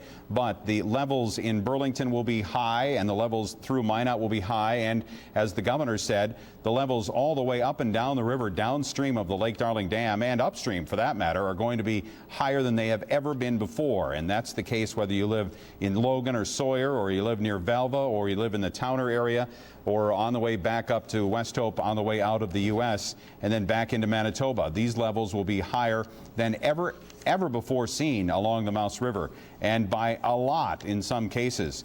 It's almost kind of ironic that the dams that had been put in place and that had kept Minot from flooding over some years are now really to blame for this very huge flood that's going on, partly because they've been holding back all of this water, which now is going to become rushing down because the dams and the reservoirs simply cannot hold any more water. So this is going to be, they tell us, the largest flood in the history of the city of Minot by 7 or 8 feet. The evacuation plan is as follows. The folks who had evacuation orders in Minot last time around, a couple of weeks ago, are again ordered to evacuate their homes no later than 10 p.m. Wednesday. The evacuation deadline is Wednesday night at 10 o'clock. That is for the people who live in Minot who are in those evacuation zones that we have seen so often in the past.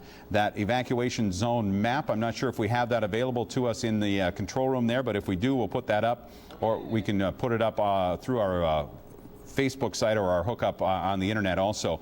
But you can also see that. You can get a link to that map at our Facebook site, facebook.com/KXNewsMinot. But it's the same map for now as it was last time around. So if you were in an evacuation zone a couple of weeks ago, you are once again in an evacuation zone. It doesn't matter the number, 1, 2, 3, 4, 5, 6, 7, 8, or 9. You must evacuate your home by Wednesday night at 10 o'clock. Now, officials at this press conference told us that the Lake Darling releases are going up to 16 to 17,000 cubic feet per second by Thursday rather.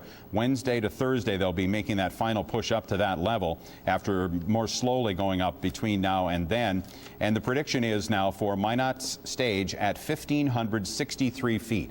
If you were with us earlier this afternoon as we were talking about the possibility of these very high levels, we had guessed maybe 1,562, and we showed you the map that the city or the county had produced that showed the inundation levels at 1,562. Well, we're going to go to 1,563 is what they're telling us right now, according to the latest prediction from the folks at the National Weather Service. And the mayor said that is going to be 7 to 8 feet higher than it was in 1969. Let's go talk to Perry Olson now with Chief Jeff Ballantyne of the Minot Police Department. Perry? Yeah, thanks, Jim. Thanks, Jim. Here with Chief Ballantyne of the Minot Police Department. And Chief, you came to me and said there is something that you wanted to make sure people understand with the reverse 911. I don't totally know what you're going to say, so go ahead. What's the situation here? Well, the question was asked at the press conference about the reverse 911. We encourage all residents to enroll their cell phone numbers with that call number at the EOC. That number is then transferred down to Minot Central Dispatch, and we tabulate it, and in case that we have to use the reverse 911, we'll send those signal out using the City Watch program. They will be notified through the reverse 911. They may not be in that same area of the evacuation, so they have to listen to the message, know their evacuation zone, and see if it pertains to them. So we just don't have time right now to correlate that and put it into zones, so we're just going to do a blank list. Okay. And am I right? Did I see that the city has suspended testing sirens and things like that? So if we have sirens go off, that will indicate that it has arrived, I guess, it being water flowing over the banks. It would be an overflow or a breach of the dike system, so we'll set off the sirens, and that will be followed up with a message. Now, as you well know, we had a sighting of a tornado down south of here. We'll set off the sirens in case of bad weather, but they'll always be followed with, this is a tornado. tornado warning, so people can differentiate between the two. And the plan, just so viewers know as well, I believe is we're going to be going quite a while here, and when something happens, should know as well. If it's a tornado warning, obviously we'll know that as well. Just the process going forward, with much of the city going to be inundated with flood waters. Patrol-wise, I mean, security in that zone, obviously, I don't know if there's a whole lot to be concerned about there, but I mean, how do you go forward as a department, trying to keep things as normal as possible in the city? Well, we'll go, just as we did in the last one, to 2 super shifts. That means we have more than 12, 13 officers out at a time. So that will take a large portion of the city, and coupled with the National Guard, they're bringing in soldiers and airmen into this city that will be patrolling the evacuated areas, along with placing them with Minot patrol officers. So there'll be two sets of eyes in every patrol car looking at different things. So a lot of manpower goes into this. Is it important here for people to stay off the streets right now, unless, this is personal experience, my brother-in-law picked up the U-Haul from me and called me 45 minutes later and still wasn't home, just because the traffic is so bad. Now, obviously, there are people that need to be moving to get work done, but I would assume if you don't need to be out there moving, you would strongly encourage them to stay home? Absolutely. Those main arteries are going to be clogged with people moving out of the evacuation area. So if there's anyone out there just sightseeing or looking around, they shouldn't be out there. And again, when we say 10 p.m. for Wednesday, the evacuation out there, we don't want anybody moving around in those evacuation areas, or else you will be stopped by law enforcement. All right, Chief Jeff Ballantyne from the Police Department, thank you very much. I'm looking beyond the camera here and seeing the mayor of Minot, Kurt Zimbelman. And Kurt, I don't know if I can steal you away for just a few moments, and Kurt is good enough here to join us. Mayor of Minot, Kurt Zimbelman, obviously been a trying few weeks here for city officials. Just kind of the realization of it all here that I would assume has happened recently.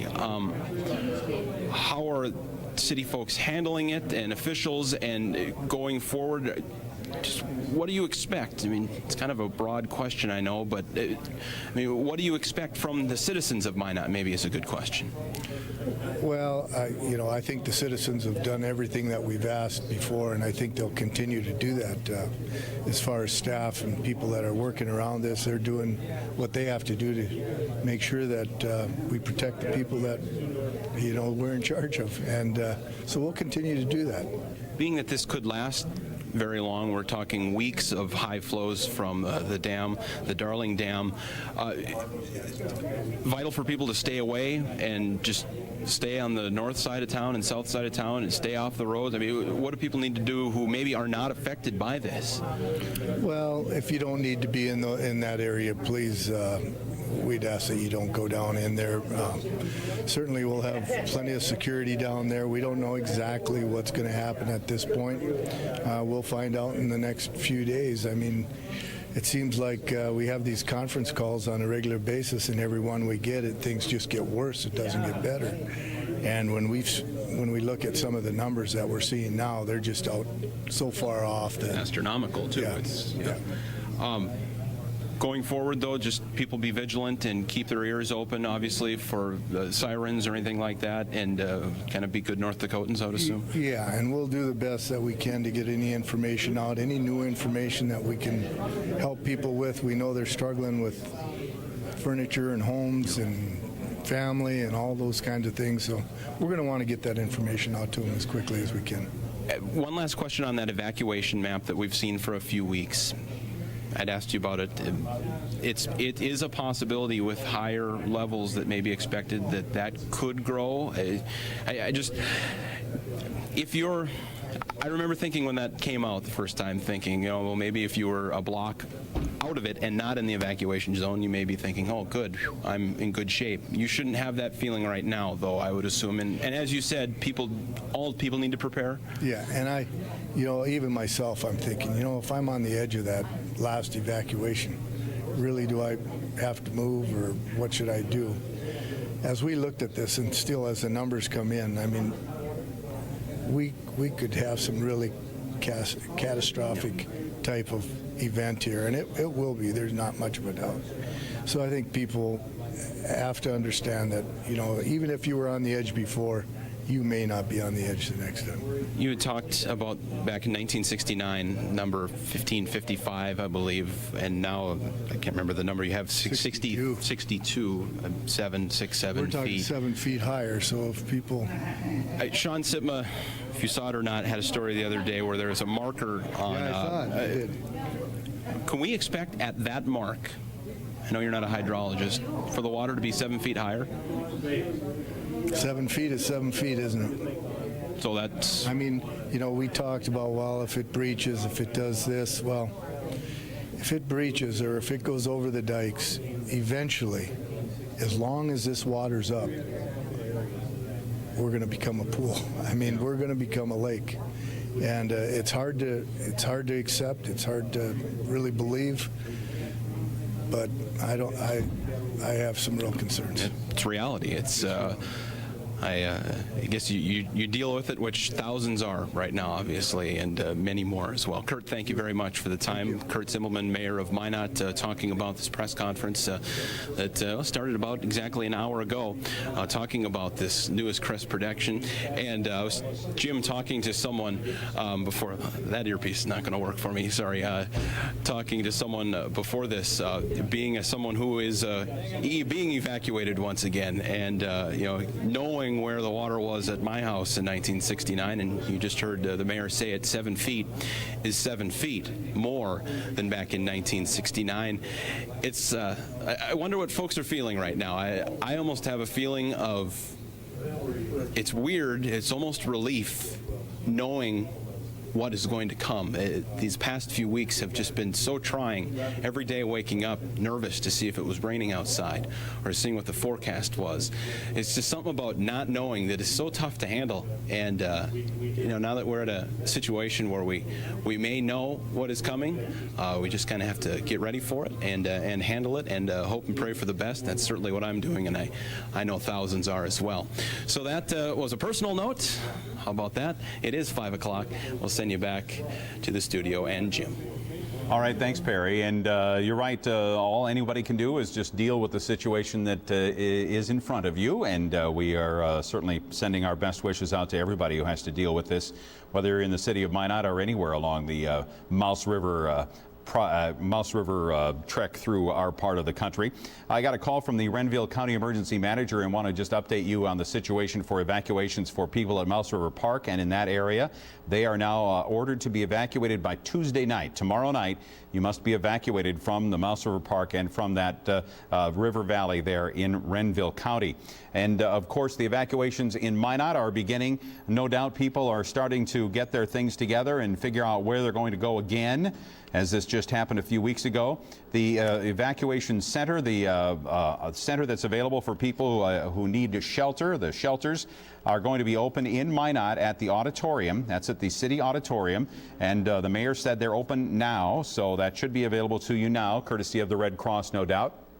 And there's also an evacuation center in Burlington at the school there, at the elementary school in Burlington.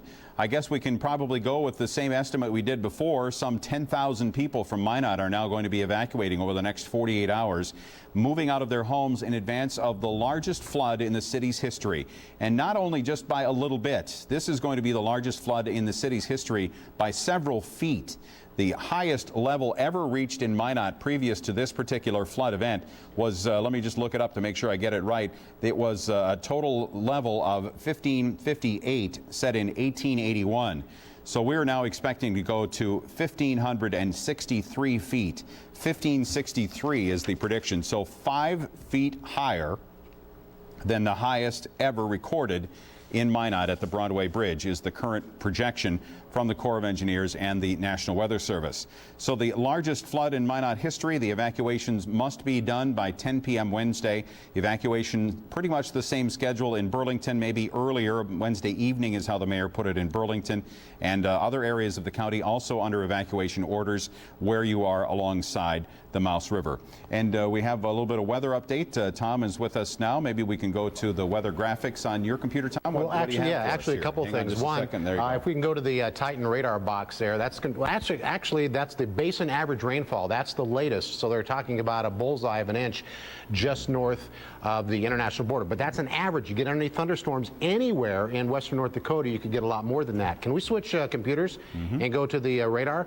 And I also want to point out the Weather Service just sent us a note saying that the Mouse River forecast is still not out, and they're continuing to work on that. So at this point, though, very heavy rain is now moving into the western side of Highway 83, and that would be right in the Mouse River Basin. And right now, the rainfall amounts are pretty stiff. I am not a hydrologist. I don't know how this is going to impact river levels here over the next couple of days, Jim, but any rain is certainly not good.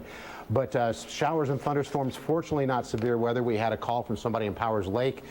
There was a funnel cloud about an hour ago, but it was not a tornado. Okay. I guess the sirens went off, but that's not a tornado warning around Powers Lake. But still heavy rain now moving, for the most part, west of Highway 83. That is on the side of the Mouse River where it's coming down from Canada.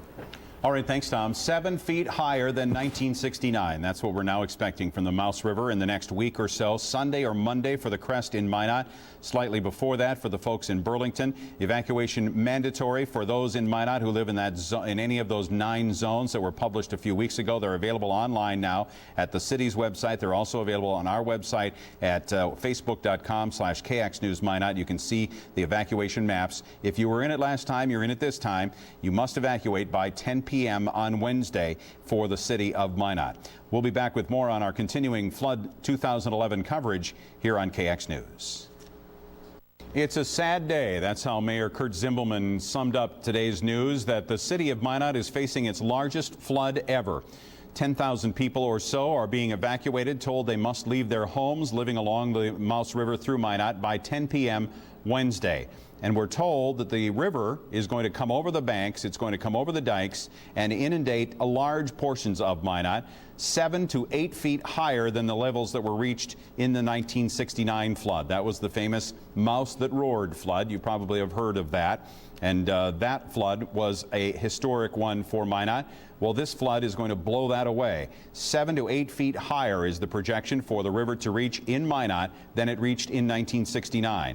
That means if you have a photo of your home showing how high the water was back in 1969, just figure 7 feet on top of that, or 8 feet, about the size of maybe how high your ceiling is in your house. That's how much higher it's going to go this time around, according to the latest projections.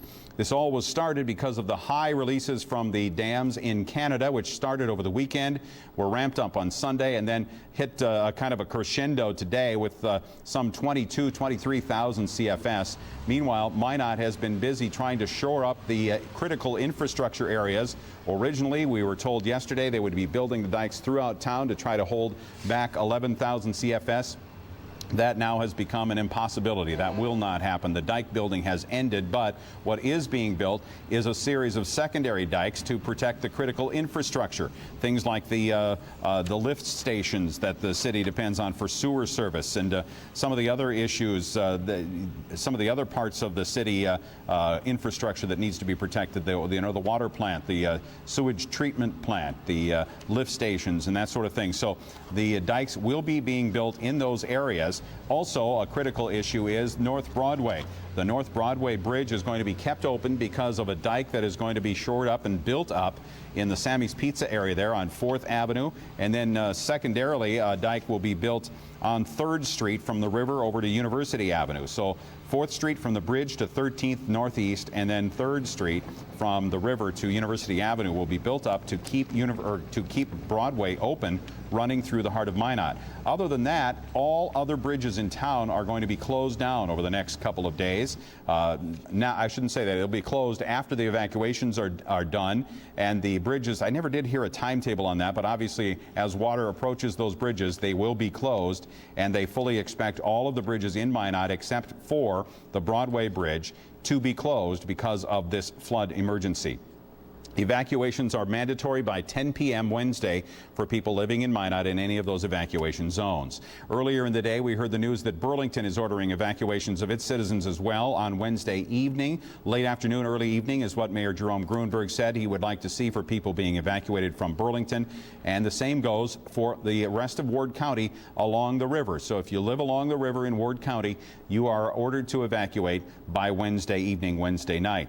Also, an evacuation starting tomorrow night for people at the Mouse River Park area. That's that area north of the Lake Darling Dam. Before the water hits the dam, it hits the Mouse River Park, and those folks are being told they must evacuate by tomorrow night, Tuesday night, because of course they're farther upstream and we'll see the water arriving more quickly than we see it farther downstream in places like Burlington and Minot.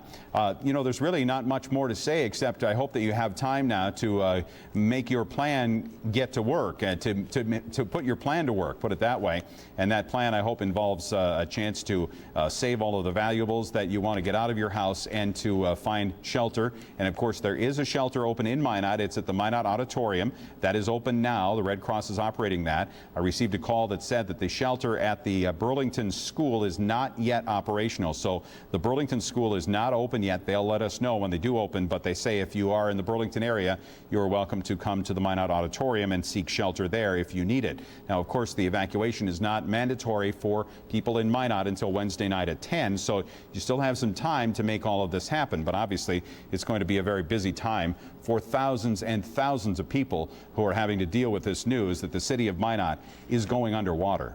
We'll be back with more on our flood coverage live on KX News in just a moment.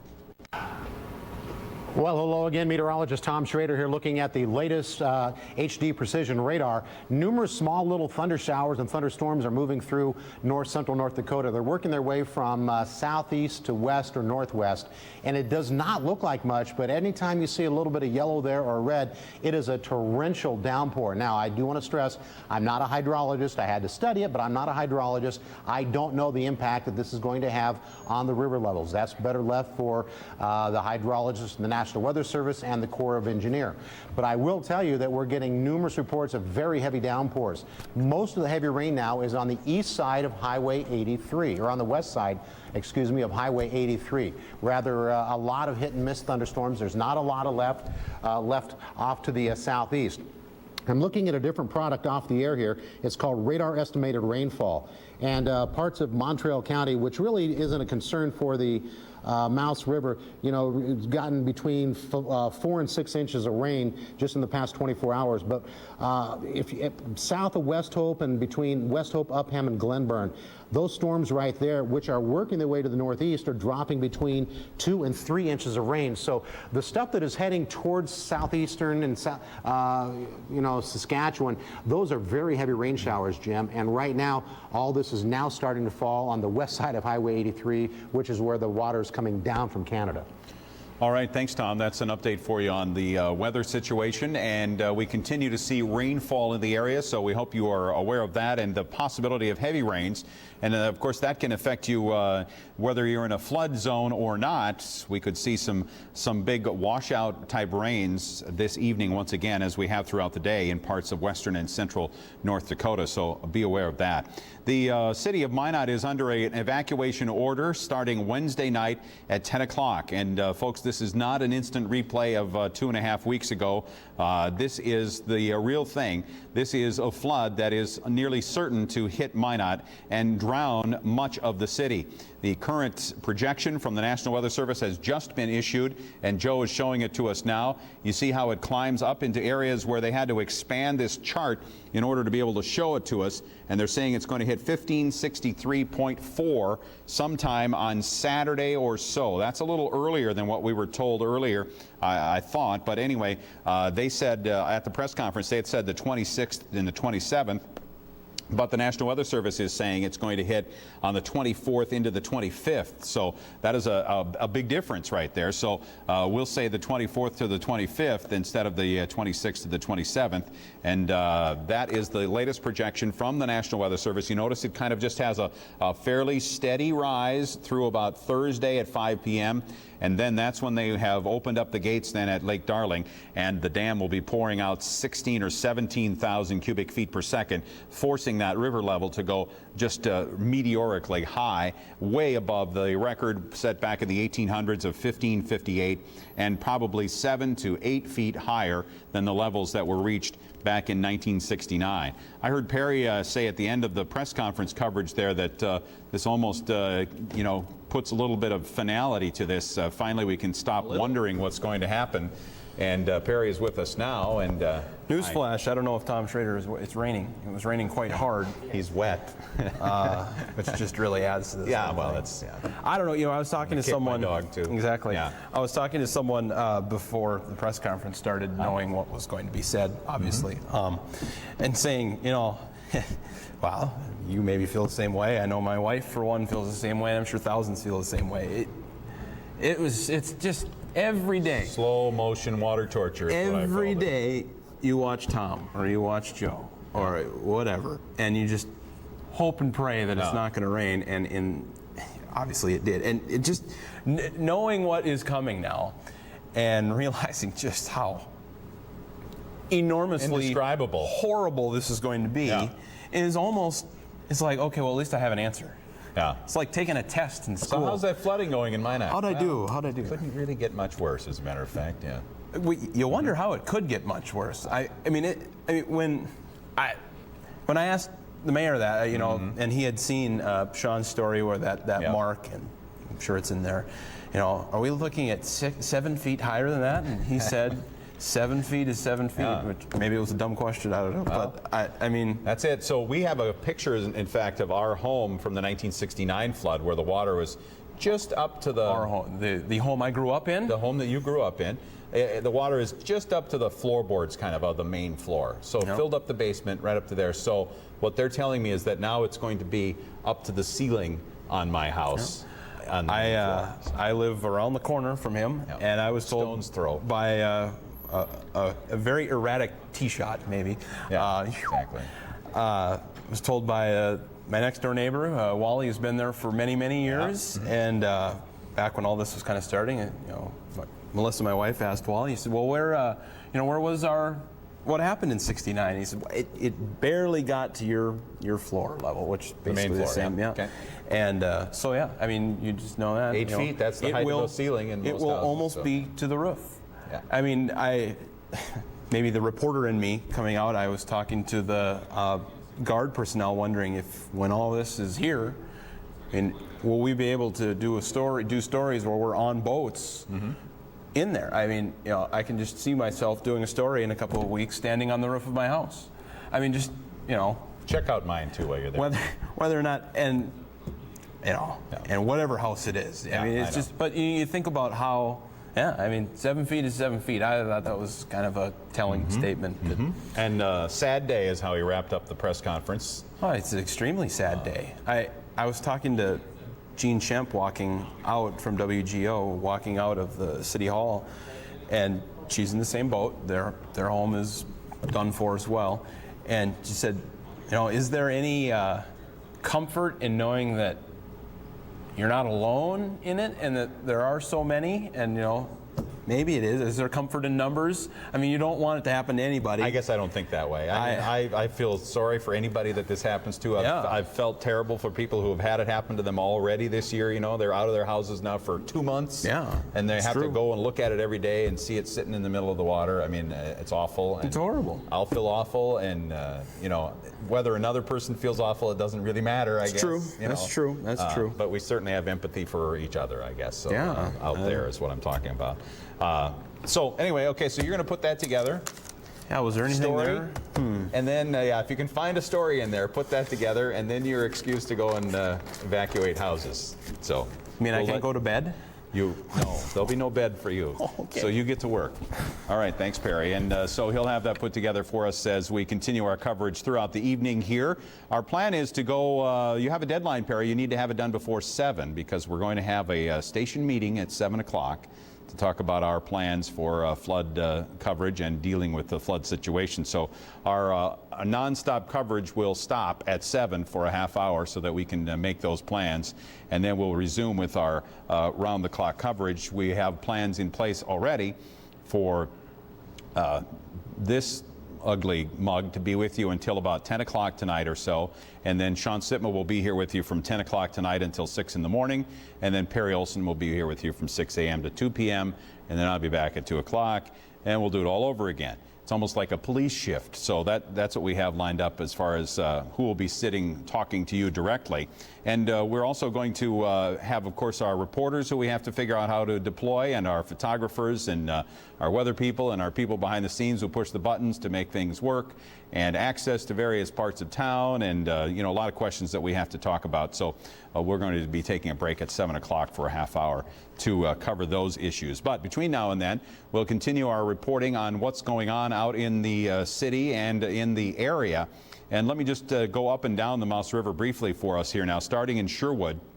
We're expecting to see in Sherwood, of course, a record. All of these are going to be record highs all along the Mouse River now this year. But we're expecting in Sherwood to see around 23 to 24,000 cubic feet. 23 is now what they said. 23,000 cubic feet per second at Sherwood, sometime about June 27th or so is what they had said at the press conference. I wonder if those dates aren't changing a bit, though. Maybe there was some incorrect numbers or incorrect dates given out to us, because that doesn't jibe with what's on the Weather Service projection for the Minot Crest. But nevertheless, in the next few days, we're looking at about 23,000 cubic feet per second at Sherwood. And then that river, that water is heading downstream and going through the Mouse River Park. And there is now a mandatory evacuation in place for folks living in Mouse River Park tomorrow night. You must be out of your homes by tomorrow night. And that also goes for other homes along the valley in Renville County. That comes to us from the Renville County Emergency Manager. Then we go into Lake Darling, where the water will next stop for a while, and Lake Darling is ramping up its outflows. Currently at Lake Darling, we're at about 9,000 cubic feet per second. It will stay there for a couple of days until Wednesday morning through Thursday morning. They will be ramping up the releases from Lake Darling, almost doubling them from about 9,000 up to 17,000 cubic feet per second by Thursday sometime during the day. So 17,000 cubic feet per second coming out of Lake Darling by Thursday late in the day, and that's the water that will then head downstream. I would love to hear from any of my friends in Burlington, Mayor Gruenberg, or any of the other folks. I talked with a gentleman earlier today. If you want to give us a call, we'd put you on the air and talk a little bit about if you're still going to try to work on these dikes, maybe in the short term. But at their press conference at 2 o'clock, we were expecting 15,000 CFS from Lake Darling. Well, by the 4 o'clock press conference, it had gone up to 16 to 17,000 CFS. And that's how this goes. It's like every hour things just keep getting worse. And so 17,000 is the new top number, they say, from Lake Darling. And the question is, can Burlington try still to save homes there by building up the dikes? They had talked about maybe being able to get up to 15,000 to stop that amount of water. But once they got past that, they were not confident in being able to save any of the properties in the Burlington area, or at least many of the properties in the Burlington area. So that takes us to Burlington. Then in the areas between Burlington and Minot, a mandatory evacuation by the end of the day on Wednesday. And then for Minot, all of those evacuation areas that were in effect 3 weeks ago are in effect once again. And so Wednesday at 10 p.m., if you live in one of the 9 evacuation zones in Minot, you must be out of your home. And don't forget, the evacuation includes turning off your power when you leave. Now, the power company official did say that if you have a sump pump that's operational and you can isolate it, you could shut off the power elsewhere in your home and leave your sump pump going if you're comfortable with that. That would work as far as the power company is concerned, because the power company will turn off, XL Energy will turn off the areas of town where water begins to inundate. So if the water is starting to come into your neighborhood, you have some pumps going, hoping that maybe that'll, that some miracle will happen and you won't have water. They will turn off the water at the source. So the XL Energy person who talked said specifically, that was Dan, said that you can do that if you would like to. But of course, when you evacuate, you should cut off your power, and you should also cut off Your gas service, actually, that'll be cut off for you by MDU. They are going to go house to house and business to business starting tomorrow, getting information and a schedule to cut off gas service. Unlike the power company, the gas is turned off on a service location by service location, is my understanding, as opposed to XL Energy and electricity. They can turn off entire neighborhoods with the flip of a switch, and that's how they will be doing it. Now, we also heard from a FEMA official who said we should make sure that we keep track of all flood-related expenses. So whether it's housing that you have to find for yourself during the flood evacuation time, or it's other activities that are going on related to the flood, it could be cleaning up, it could be preparing for the flood, all kinds of expenses that you incur, you should make sure you document and then call FEMA. That phone number, I don't know if we have this available to go on the screen, but it's 877-212-0316. 877-212-0316.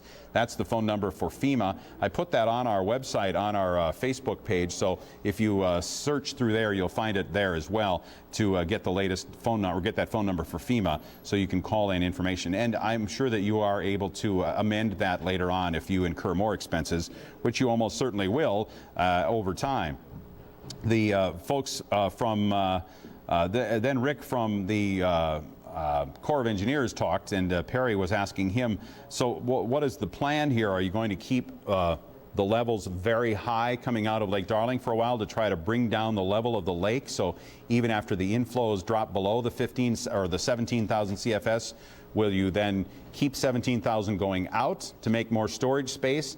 And I'm pretty sure I heard him say no. He said that they will have the inflow and outflow match whenever the lake is at its full level. So if it's taking in 17, it'll put out 17. If it's taking in 20, it'll put out 20. If it's taking in 12, it'll put out 12. So he said, I heard him say that that was the plan until it got down to 5,000 CFS, at which point they would hold it there and then try to add space on the lake. Now, all that means is that we still are just skating right on that edge, waiting for any rainstorm to come along that pushes things back up again. So this is a long-term event.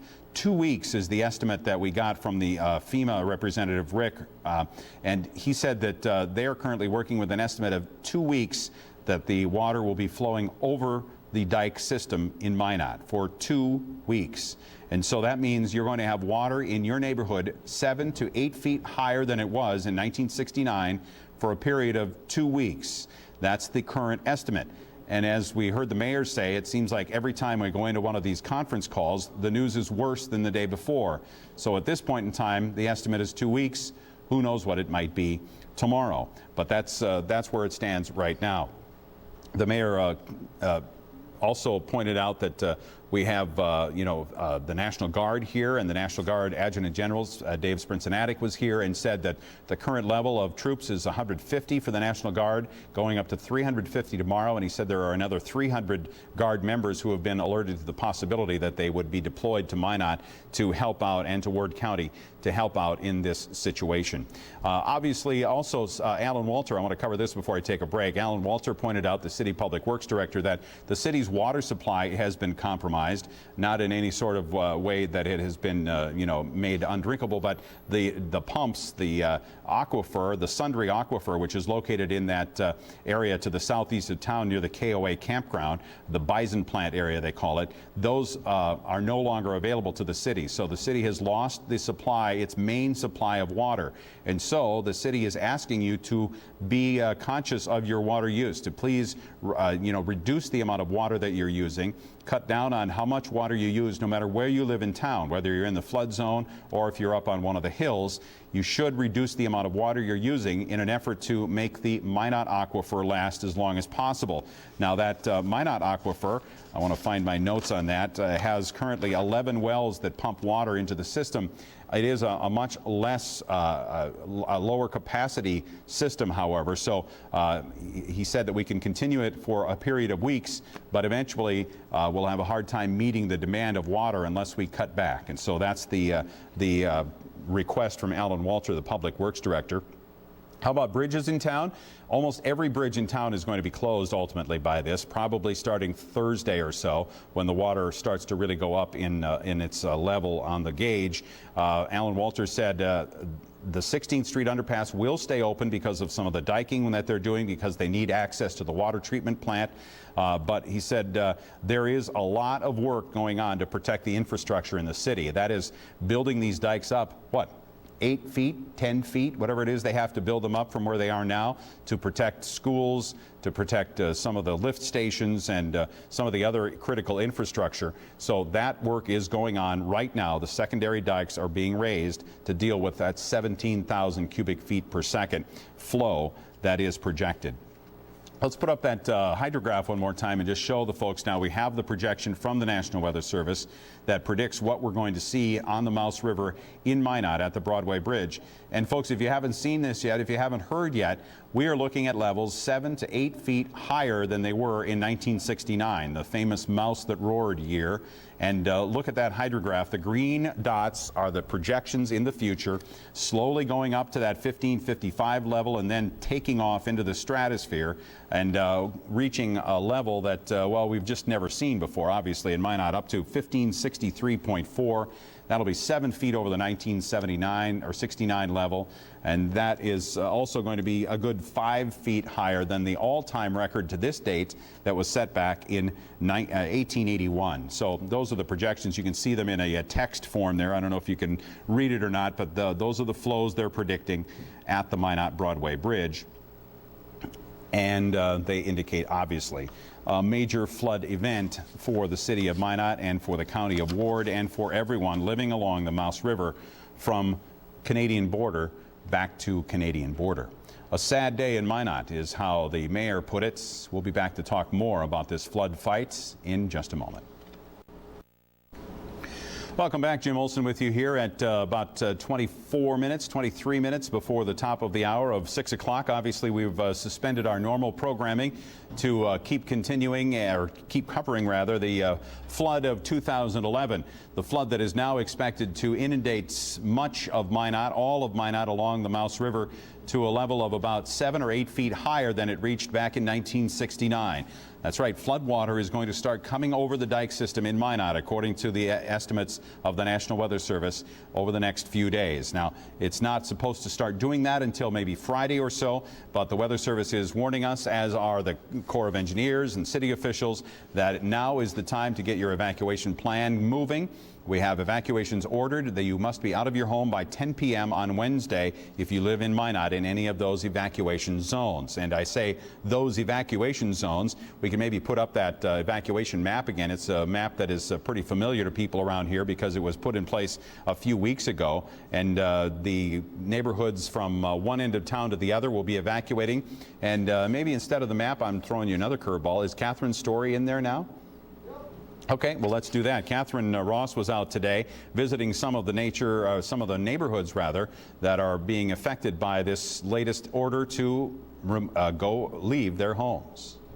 With new reports of up to 17,000 cubic feet per second pouring out of Lake Darling by Thursday, for some, resistance is turning to resignation. We started out the day with the plans of sandbagging and building up the dike system around the area, and everyone kind of gave up, and we're just moving. Everyone's just moving out now. Under the worst of circumstances, people around here have gotten pretty efficient on the assembly line, moving precious cargo back and forth as predictions change.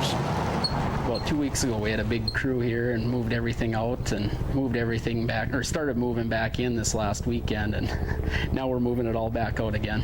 Between Minot and Burlington, it's become every man for himself, unless you find your way to this happy group of volunteers. Sandbagging through a downpour, a last-ditch effort for Brooks Addition and the Robinwood neighborhood. There's always hope. They're digging in as some head for higher ground and others hope for a miracle. Hopefully we can salvage our house, and just have to see what happens from there. You don't know. It might be enough just to save one house to a whole neighborhood. You don't give up. Resignation, resistance, and resiliency all coming together as we ride out this dark hour. Catherine Ross, KX News. And so those are scenes that will be repeated, thousands of times throughout the city of Minot and in other communities along the Mouse River. Again, the evacuation zones you see on your screen right here, and they're the same zones that we had last time around, almost 3 weeks ago, when everybody was ordered to get out and then was allowed back in after a couple of days. But these evacuations are likely to last quite a bit longer than the first evacuations. However, it is the same map. It's the exact same map as was used the first time around, and so if you were in an evacuation zone back then, you are now as well, and you are required to be out of your home by 10 o'clock on Wednesday night. 10 o'clock Wednesday night for the evacuation in Minot. The evacuation for Burlington and for the neighborhoods between Burlington and Minot and then south of Minot downstream are taking effect on Wednesday afternoon, evening, according to Jerome Gruenberg.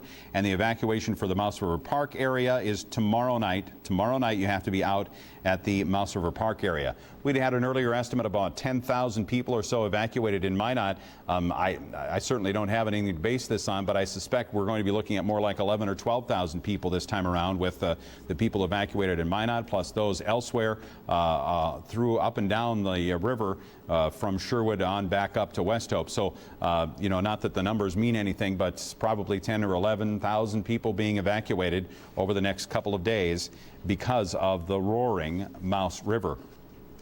Tom Schrader is here with me and helping out a lot here, and so is Joe Goldaddy, by the way, who's been here since, 4 o'clock this morning, Joe? And he's working the Facebook and all that stuff in the control room so we can see stuff. I mentioned Tom first. Let's do you first, Tom. Just give me an update on the radar, if you would, and where do we stand here? Well, yeah, we can look at our HD precision radar right now, and most of the heavy rain is now west of Highway 83. Also, a lot of stuff down around I-94, Bismarck, Jamestown, but some heavy rain in Williams County, it looks like, and the real heavy rain is kind of tapered off of Montreal County. They've had inches of rain there. I'm looking at the radar estimated rainfall, and kind of up from Burlington to the north, I'm seeing an area of over 1 inch of rain on the radar estimated rainfall up Highway 52 and up towards the Carpio area, maybe through Foxhome. So we're still getting some pockets of very heavy rain, Jim, but most of it right now is west of Highway 83, and it's moving kind of to the northwest right now. Okay, and that rainfall is expected to maybe continue overnight and kind of some waves. And we still have a 50% chance of storms tomorrow. Right. Tomorrow night into Wednesday, things dry out for a couple of days, and I hate to say this, but it looks like another system for the weekend. That one, however, does not look to be all that big a deal at this point. Okay, and the forecast also is calling for I had a thought here and now it went away. Well, that's old age. That's what happens. All right, thanks, Tom. And we'll have updates on the weather for you. If you have any photos, of heavy rain or the result of heavy rain, you can send them in to us on our Facebook page at facebook.com/KXNews Minot, and we'll share those with the folks out there. There's a look at our home page on Facebook. You can also go to KXNet.com for live streaming and that sort of thing. And we are still streaming live, I believe, right? Both on KXNet and here on Facebook. So, again, if you have people who are living, far away, relatives you'd like to have keep in touch with what's going on, just let them know about our service here on Facebook and on our regular website at KXNet.com. I ask you to maybe you could explain something. Tom's talking again here, guys. Yeah, you've kind of done this a little bit.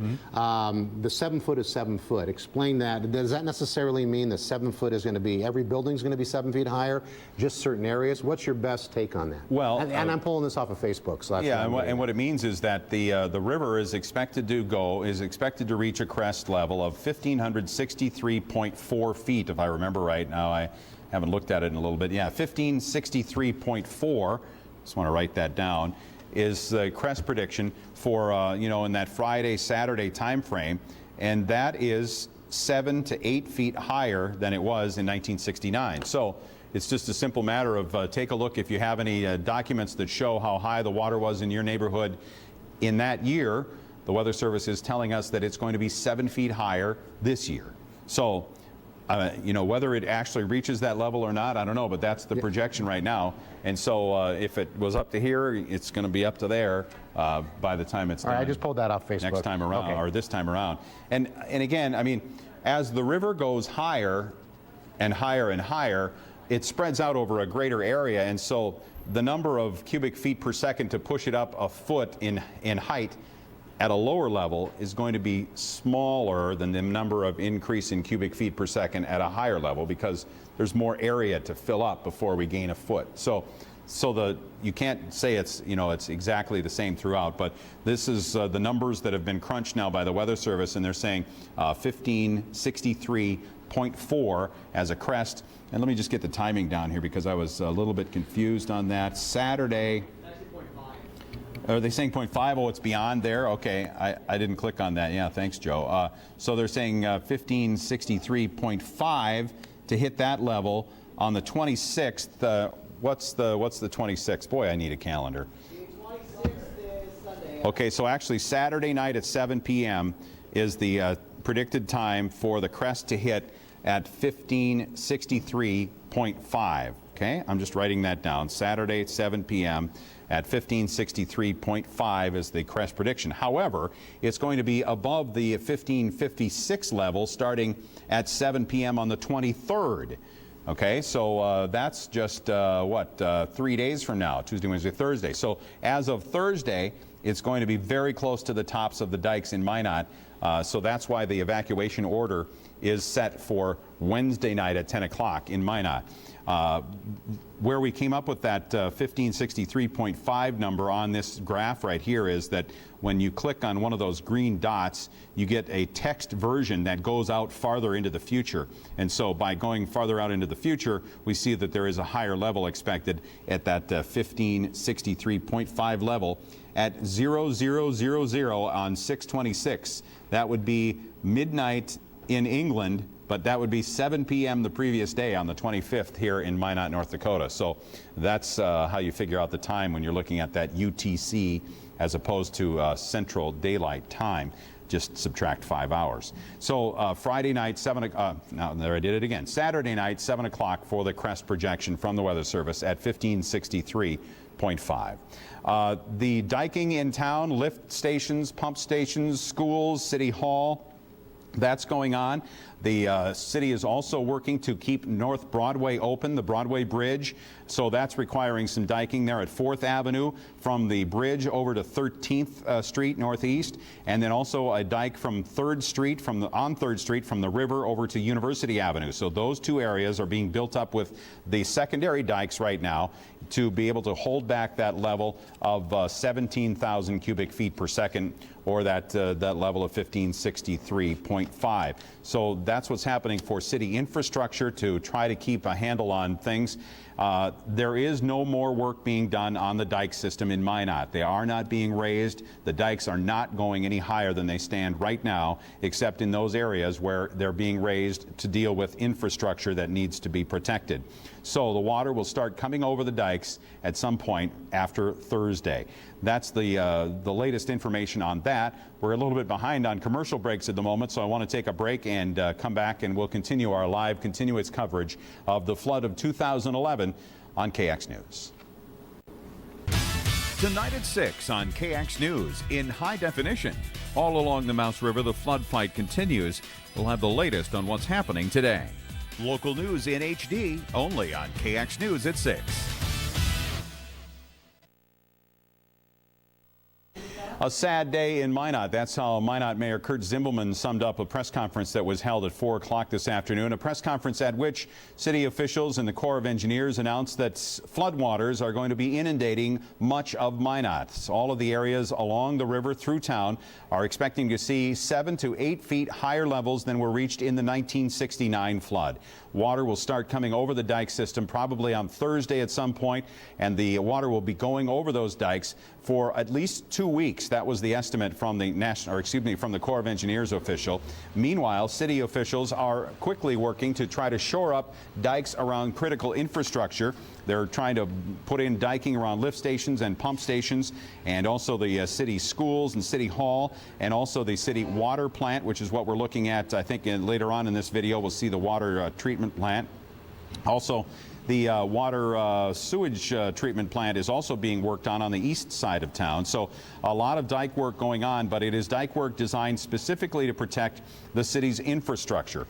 This was all made necessary by water releases that greatly increased over the past 3 days from Canada. Saturday morning, the increases went up. Sunday morning, they went up more. And this morning, the folks in Canada announced that they were releasing more than 22,700 CFS of water from their dams.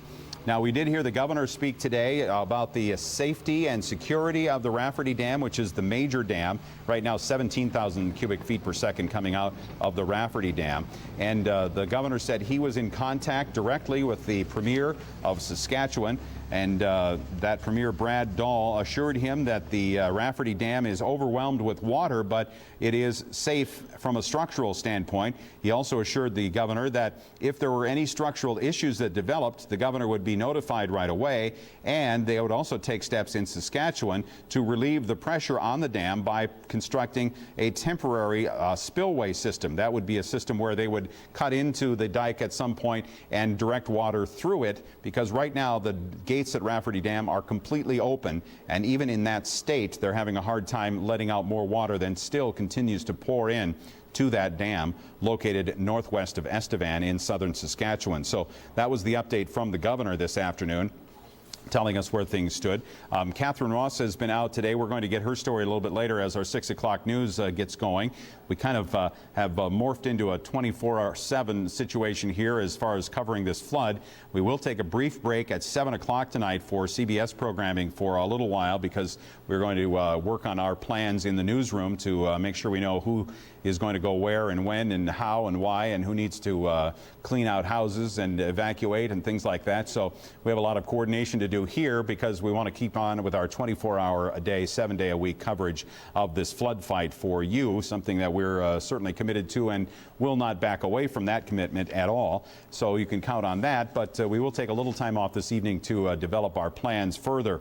We'll have a hour-long 6 o'clock news coming up here in about 7 minutes or so, and that will include some of the video that we've shot throughout the day. It will include all of the information we've gathered throughout the day. The information flow really started picking up at about 9:30 this morning, or just a little after that, when I received information that said that the flows from Canada, from the dams in Canada, were now up to 22,000 cubic feet per second. That information pretty much stopped me in my tracks, because yesterday it was at 17,000 CFS. Now it was up to 22,000, I was told. And so we went on the air at about 9:45 with that information, after confirming it through a couple of different sources and finding out that, in fact, that is how much water is coming down from Canada. And that, of course, meant that city officials were going to have to scramble to come up with plans to deal with all that water. Throughout the day, we've been holding out some hope that perhaps there's a way that the city can find a way to protect the citizens from all that water, but really, when you put the math to it, there's just no way. There is no way that the city is going to be able to hold back the water that is coming down from Canada and will come through the Lake Darling area, through the Lake Darling Dam, and then down the river into Minot. So some 10,000 people or more are evacuating their homes by Wednesday night at 10 o'clock. They have to leave by 10 p.m. Wednesday if you're in the evacuation zone, that map that has been put out before. You know, the inundation map, Joe, we haven't had a chance to put up. I don't know if you have that at the ready.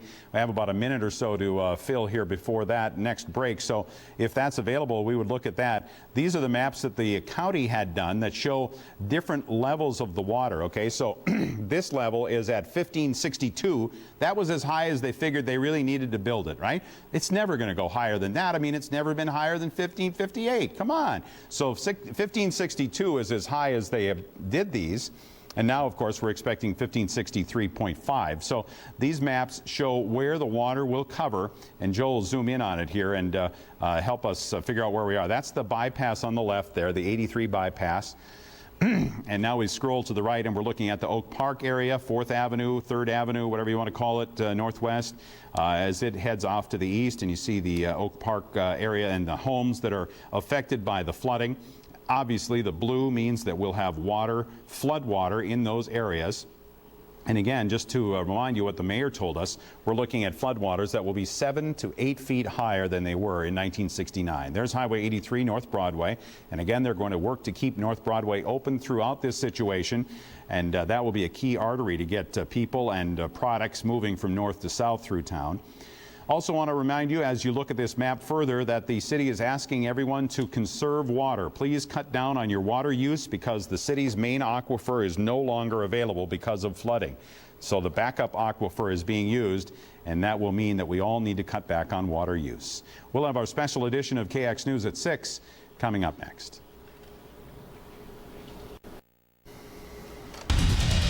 For Monday, June 20th, this is KX News in high definition. Minot is expected to endure the worst flood in its history over the next week and weeks. We'll talk about that. Plus, we'll find out how the city is trying to protect its infrastructure against the worst that the Mouse River can throw at it. And meanwhile, folks are doing it again. It's time to evacuate to get ready for the flood. Live in high definition, this is KX News. It's the worst flood in Minot's history. The flood of 2011 is going to go down in history as the worst ever, at least if the projections that we're getting from the National Weather Service and the Corps of Engineers pan out, and it seems like it's pretty much impossible for them not to pan out. About 2 weeks after more than 10,000 people were ordered to evacuate their homes in Minot, we're on to round 2 of those evacuations. Record amounts of water are coming into the U.S. from Canada, and releases at Lake Darling are going to be almost doubled to near 17,000 cubic feet per second by Thursday. That will send water down the river into Burlington and Minot and flood those 2 communities very likely. It will make for the worst flood in the history of our cities. Perry Olson is here with the story. The problem? The Canadian dams we took you to yesterday.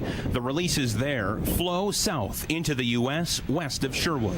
According to the National Weather Service, inflows at Sherwood are projected to be around 25,000 CFS. As of now, Lake Darling releases are at 8,600 CFS, and the plan is to keep those levels around 10,000 CFS or less through Minot, to give the city and residents a few days to prepare. A few days to prepare for what appears to be a flood event that the city has never before seen in recorded history.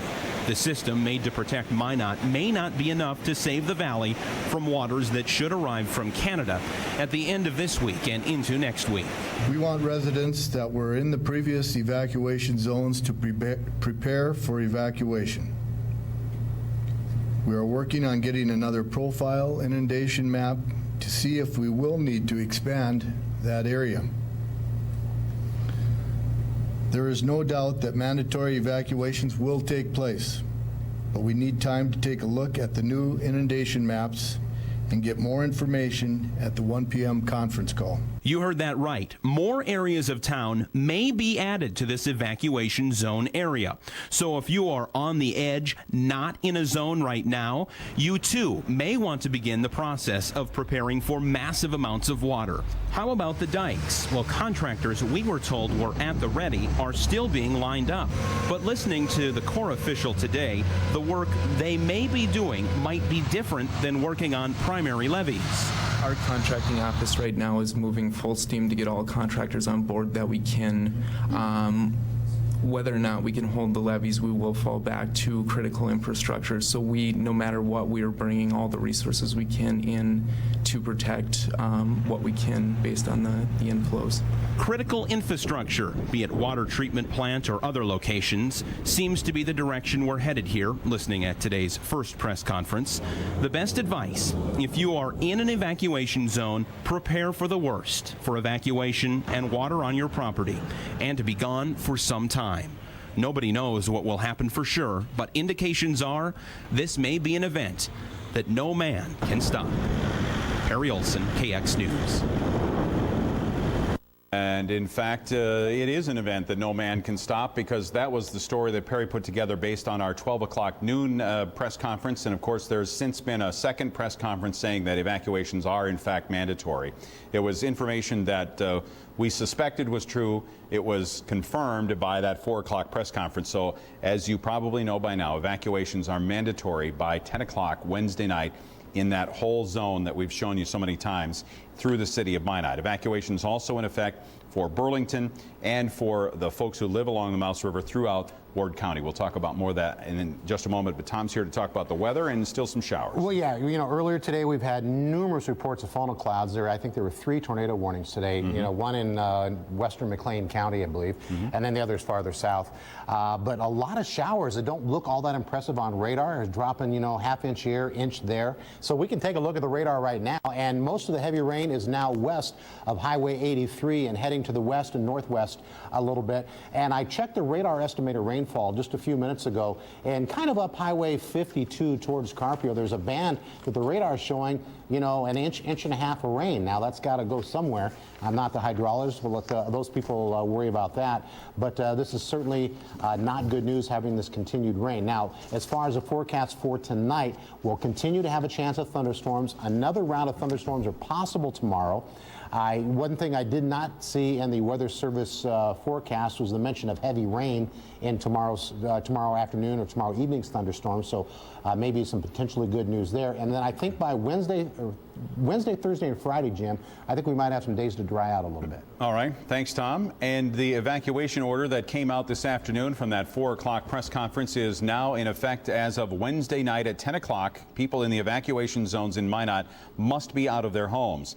Mayor Jerome Gruenberg of Burlington, who is also on the Ward County Commission, also announced earlier in the day that evacuations would be going on for the Burlington area. Let's stop this video. I'm not ready for this video yet. Their evacuations will be going on in the Burlington area also, and it is a mandatory evacuation for the people in Burlington as well as the people who live in Ward County. And the people living in Ward County along the river who must evacuate would be places like Teresita Vallejo and also the other places are along the river. I'm just trying to find it in my notes right at the moment, but the mayor had talked about all of those areas that would have to be evacuated, and now that is a mandatory evacuation by Wednesday evening in the Brooks edition and also in the Robinwood edition and Talbot's and Teresita Vallejo, and then back on the other side of the Minot area in Apple Grove and at Eastside Estates and in Logan and Sawyer. So if you live along the river, you are under a mandatory evacuation order from the county and from the city of Burlington, and of course in Minot, also from the city of Minot. Now, with today's news that we are looking at the record flood in Minot, it starts all over again. The flood fight of 2011 has been a horrible roller coaster ride. Feelings of hope that were dashed again today, knowing a mandatory evacuation has been ordered, wanting to save as much as possible. Many folks decided to take action right away today. I woke up this morning after another restless night, and I couldn't take it anymore with the worry. And I called the movers, and they were available, and they're here. Thank goodness. They're packing me all up, and I'm gone for the duration. While evacuations will be mandatory, many are still hoping to save their homes by trying to stay ahead of the game. Now it's just a matter of prioritizing what needs to go and how much to take. Yeah. This time around, I think we're planning more long term. So, you know, I do some woodworking, so we got power tools to take out of here. Basically, you know, we're thinking of sentimental value, financial value, and then anything after that, kind of. So take that stuff into consideration, I guess, as we get there. Thousands of people throughout Ward County are going to be evacuating over the next 48 hours. Thousands, probably more than the 10,000 who originally had to leave their homes almost 3 weeks ago. Today, Catherine Ross was out visiting some of the neighborhoods where not everyone is ready to totally give in just yet. With new reports of up to 17,000 cubic feet per second pouring out of Lake Darling by Thursday, for some, resistance is turning to resignation. We started out the day with the plans of sandbagging and building up the dike system around the area, and everyone kind of gave up, and we're just moving. Everyone's just moving out now. Under the worst of circumstances, people around here have gotten pretty efficient on the assembly line, moving precious cargo back and forth as predictions change. Well, 2 weeks ago, we had a big crew here and moved everything out and moved everything back, or started moving back in this last weekend, and now we're moving it all back out again. Between Minot and Burlington, it's become every man for himself, unless you find your way to this happy group of volunteers. Sandbagging through a downpour, a last-ditch effort for Brooks Edition and the Robinwood neighborhood. There's always hope. They're digging in as some head for higher ground and others hope for a miracle. Hopefully we can salvage our house, and we'll just have to see what happens from there. You don't know. It might be enough just to save one house, two, a whole neighborhood. You don't give up. Resignation, resistance, and resiliency all coming together as we ride out this dark hour. Catherine Ross, KX News. And this dark hour is expected to stretch over quite a long period of time for the people along the Mouse River. The flows from Canada are likely to be high a couple of weeks, according to the folks from the Corps of Engineers. The Corps of Engineers official who was at the press conference late this afternoon at 4 o'clock said that his working theory right now is about 2 weeks that the river would be flowing at these current high levels in that 15 to 17,000 cubic feet per second. So that's 2 weeks of the water inundating just all kinds of homes, thousands of homes throughout the area, including the city of Minot, for the folks who live along the river itself. In Burlington, a mandatory evacuation order is also out. Residents in the area have to be out by Wednesday early evening. The Red Cross is setting up shelters. One is open now at the Minot Auditorium. A second shelter should open at the Burlington School sometime in the next day or two. We'll have information for you on that when that becomes open, but right now the auditorium is open. Meanwhile, a massive volunteer sandbagging effort is underway in Burlington, still trying to raise those levees a foot or more. They started at 8 o'clock this morning. They were taking a two-prong approach, filling bags and adding them to the city's existing levee system, trying to gain some extra height of protection. Volunteers are certainly old hands at the sandbagging process after a spring and early summer of high water, but they say they're happy to help out. And while the process and their goals are pretty simple, they were hoping that it just wouldn't come to this again. We just fill them up and then tie them up, and there's a couple of trailers that are hauling them down there, and guys are putting them on the dike.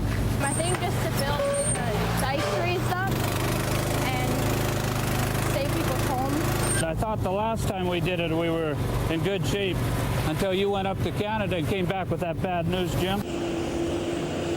And meanwhile, folks were trying to decide if they should stay behind or give up. Well, some folks are on the wrong side of the new levees that are being built. I talked with one homeowner about that. This dike here is the new dike. And behind my barn is the old dike. And that's where they're worried about, because there's leakage on the old dike. Yeah. I'm going to stay here until they say you have to leave, because I want to watch my basement and make sure it doesn't fill up with too much water. Unfortunately, she's now received the word that her evacuation is mandatory in Burlington. Burlington is still trying to get some sandbag volunteers. City Hall is the place to go, or to make a phone call and see if you can still help out in that effort. So let's recap some of the key items. And as I did before, let's take you from the beginning of the day to the end of the day, and from the northernmost reaches of the Mouse and Souris River to the southernmost, and then back up into Canada. Starting early today, we received word at about 9:30 or so that the releases from the Canadian dams were being increased to over 22,000 cubic feet per second. Almost an unheard of number for water. In fact, unprecedented number for water coming from Canada. The three dams there were full. They were releasing as much water as they could. In fact, at the Rafferty Dam, the gates were completely opened this morning with no ability to let any more water through.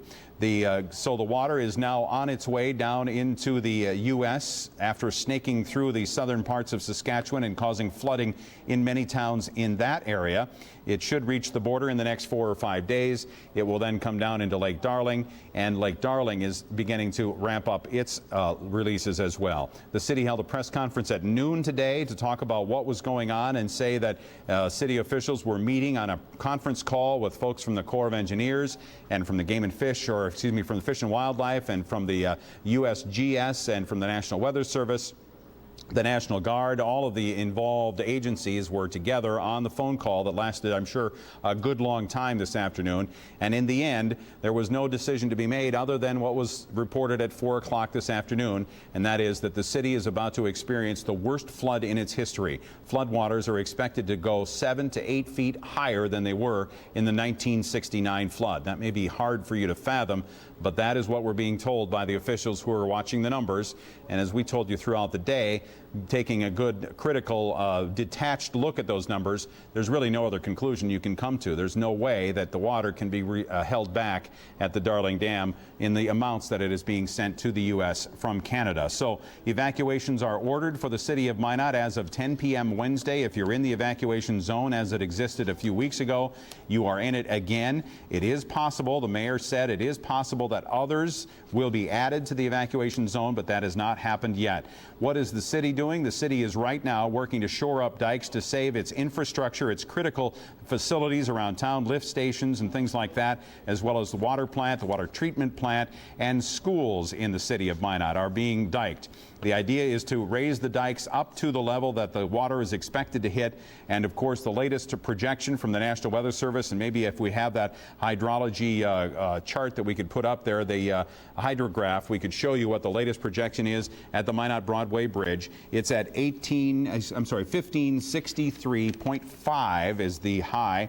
We're expected to hit that on Saturday night at 7 o'clock. However, the level of the river will go above the sandbags sometime more in the range of Thursday afternoon, probably. So the not the sandbags, but it'll go over the dikes Thursday afternoon and hit a peak on Saturday evening. So don't think that you have until Saturday to get this done.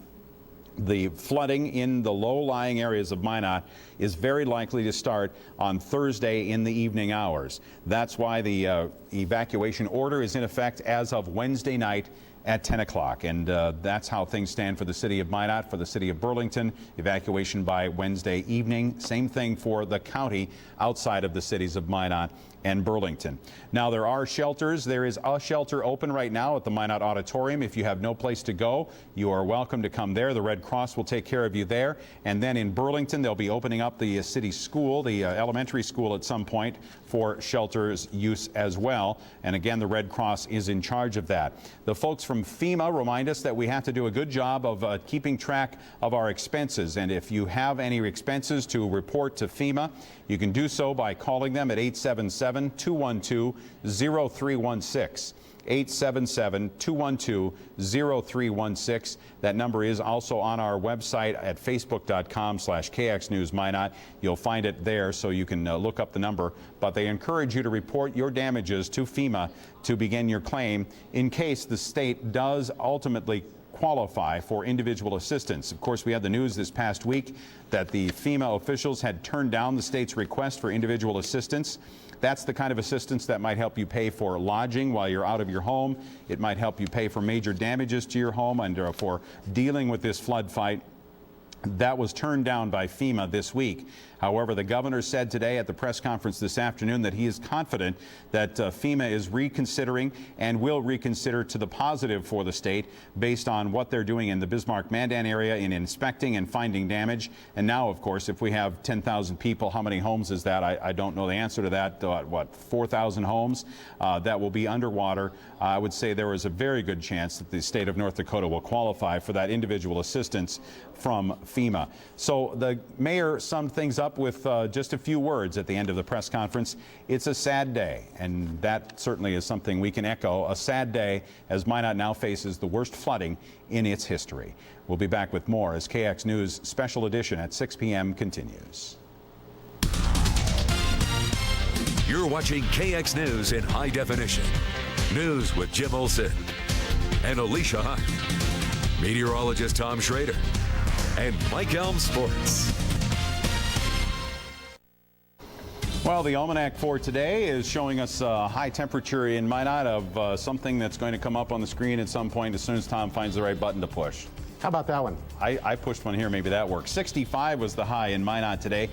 62 the low. It was that kind of day. It was just a dreary, cloudy, icky day out there. I guess only appropriate for the kind of news that we were dealing with. And the rain total won't be until tomorrow for Minot. Rain total updated tomorrow, but you can see Williston's rain total is double normal. 67 the high in Williston today, 57 the low this morning. And let's turn it over to you, Tom. Well, it looks like we've got thunderstorms still in the forecast for tonight. Most of the storms, however, are now west of Highway 83. But the atmosphere is still pretty unstable. We've had numerous reports of funnel clouds in northwestern North Dakota, central North Dakota. There's a few tornado warnings earlier in the day. I'm not forecasting tornadoes at all tonight, but I guess the sirens went off in Powers Lake, up around Crosby. So a lot of funnel clouds as well. And you know, the atmosphere has just got a lot of wind shear going right now. So, you know, the clouds could be doing some very strange things. Now, if you happen to be underneath a thunderstorm, you can have very heavy rain. Other than that, the rain's not as heavy anywhere else. Now, when we look ahead to tomorrow, there still could be a few thunderstorms. That put the odds at about 40 to 50% chance of thunderstorms tomorrow. I don't think that while, yeah, it's still possible to have heavy rain tomorrow, I don't think we're going to be seeing as many storms tomorrow dropping the heavy rain. So, yeah, it's still possible. Don't think that, you know, that it's not possible to get heavy rain, because it is. It's just it's not going to be on a widespread a scale, I don't think. And it'll be breezy, but not terribly windy. Now, tomorrow night, any rain or storms in the area should be ending. Overall, especially west of Minot. If you are east of Minot, the rain is going to hold on, and Minot seems to be kind of right on the edge of where the rain's going to be. I don't think we're looking at any severe weather tomorrow night. There won't be a lot of wind, but thunderstorms and rain should be winding down tomorrow night. As we check out the temperatures, it really never warmed up a whole lot today. 64 in Minot, Garrison a degree warmer, Williston at 64, and you know, the dew points were in the 60s as well. And this is just fuel for those thunderstorms. And it's not just that we have surface dew points, that's the dew points down here in the ground in the 60s. There is moisture way up into the clouds. It is a very, you know, moist air mass for these thunderstorms to work with. So it doesn't take much to have torrential rainfall. And in fact, the Hydrometeorological Prediction Center at one point this afternoon was saying that because of all the moisture in the air, thunderstorms could drop between 1 and 2 inches of rain per hour. Now, most of the thunderstorms are moving, so hopefully it wouldn't stay on top of you that long. Here's the radar and the satellite over the last 12 hours, and this really lined up almost perfectly with what our forecast model was showing. And right now, even if you look to the west and northwest of Minot and into Montreal County, that's where the heaviest rain is right now. Here's our HD precision radar, and the heaviest rain again east of Williston and west of Minot, and some areas, according to the radar, between 1 and 1.5 inches of rain, kind of up north and northeast of Highway 52 up towards Carpio. It looks like where some very heavy rain has fallen. Now, this is the precision cast. This is a forecast model. I know it looks like radar. This is the computer model. This isn't actually what's happening, but it's given us a pretty good idea that overnight into tomorrow, hopefully most of the thunderstorm activity will either be in South Dakota or farther to the west. Now, I'm not saying that's good for the folks in Williston having your issues there as well, but I'm talking about for the Mouse River. And then tomorrow, this is showing a bit of a dry time, but throughout the afternoon. And again, Minot's kind of on the edge there of whether we get rain or don't rain, but the heavy stuff will be in South Dakota and maybe around Fargo and points to the south. So I think we have a reasonable chance to dry out in western North Dakota, you know, into Wednesday and then Thursday as well. But once we get into the weekend, another system looks like it's going to be dropping in, and that could give us a chance of more thunderstorms. This is the latest from the Hydrometeorological Prediction Center. These lines you see up here, and I put an arrow where that one is, that's where they think an average rainfall. This is not thunderstorms. This is just average rainfall is going to be about 1 inch up in the Souris River and 1/2 inch down to almost Ward County. This is from Monday, well, tonight at 7 through tomorrow night at 7. Now, again, if you happen to be underneath the thunderstorms, you'll have bigger numbers than that. So how about the next 7 days? Well, what we're looking at is a slow warm-up to temperatures still staying below average, but a bit of a warm-up over today, and then a couple of days to dry out, Jim. And I think that Saturday and Sunday, we're going to be talking about storms again. But what I'm looking at doesn't show me the big rain amounts at this point. Okay, and rainfall amounts, we haven't really received too many, I guess. Well, yeah, they're kind of all over the place, but I mean, 1 inch to 2 inch has been real common from people either this morning or this afternoon. Yeah, okay. All right, thanks, Tom. Stay with us. Our special edition of KX News at 6 continues in just a moment. Welcome back as we continue this special edition of KX News at 6. It'll be an hour-long edition of the news, taking you up until 7 o'clock tonight. We were just looking at some new numbers coming from the National Weather Service. They, we've talked before about how the Weather Service projects out a week on their hydrograph for, what their levels are going to be over the next week. And so beyond that, you never quite know if it's going to keep going up or down or whatever. Well, we just got some new numbers that indicate that the crest for Minot is now gone up to 1564.4. Earlier, we had said 1563.5. Now it says 1564.4, and that would be on the 27th, which is a week from today, correct? On the 27th at about 1 o'clock in the afternoon. So next Monday afternoon, they're saying it's going to hit 1564.4. And let me just go out on a limb here and say that this is a wild guess because they've never been able to observe the river at these levels. And so this is what the Weather Service is putting out along with the help of the folks at the Corps of Engineers. So 1564.4 is the new crest prediction. So we do actually have a lineup for you here of the river levels and crest predictions as they currently exist from the National Weather Service. And here they are starting at Sherwood, where we're now expected to get to a crest of, what does that say, 26.6? Is that right, Tom? And it's currently almost at 23 feet. Obviously, it's the highest ever. The earlier highest was in 1904 at 25.8. Now it's going to go close to a foot above that for you folks west of Sherwood, where the river enters the U.S. On the right side of your screen, on the left side of the screen is the Des Lacs River, which is probably going to go up a little bit here soon because we are getting rains along the valley there, but that's not an issue at the moment. On the right side of your screen, the Lake Darling Dam is at 1599.58. They continue to try to make some room there. They have a flow coming out of advertised at 9,000 CFS. They consider it to be full at 1601.5. Now downstream on the left side, the Des Lacs River is moving up still at Burlington at 23.28. The highest point that it hit was 24.63 back on June 2nd. So it has a ways to go for that. East of Foxholm, that's the gauge that's located right below the dam at Lake Darling. It is going up, as you would expect, at 17.57. The highest was back on June 11th, so we've already gone past that, and now we're projected to get up to 19.7 feet at that Baker Bridge location near Foxholm. And next, northwest of Minot, the Boy Scout Bridge are predicting 23.5 crest for Sunday or Monday. Is that what that says? Is that the 28th? 26. Okay, so Sunday, crest projection for west of Minot at 23.5. And for Minot itself, the river is not going down, in case you were wondering. The river is going up. It's at 1553.41. And let me just do a quick little look on that one because I feel like that might not be the exact right number. We might have some problem with that data. Well, no, it is 0.41. So you're right, it dropped from the last hour, but it is going up. Be assured of that. And now the forecast high is for a week from today at 1564.4. And again, though, it will go over the dikes. It is expected to reach the top of the dike system in Minot at sometime probably on Thursday, later in the day, in the afternoon on Thursday. So that's when we could see water start to flow over the dike system in Minot and then just continue to go up over the next few days and then stay there for a couple of weeks, according to the Corps of Engineers. Next stop is Logan, where recently it's dropped a bit, but it will be going back up again, going up to 38.4 next week. And in Sawyer, going up to 27.1 a week from now as well. These are all record numbers that are going to be recorded here over the next several days and weeks in our area. Now the forecast in Velva is for 1511.4 to come on June 27th, and that would be next week, next Monday, I believe. I don't know why I'm having such a hard time figuring out what day it is. Yeah, next Monday is the 27th.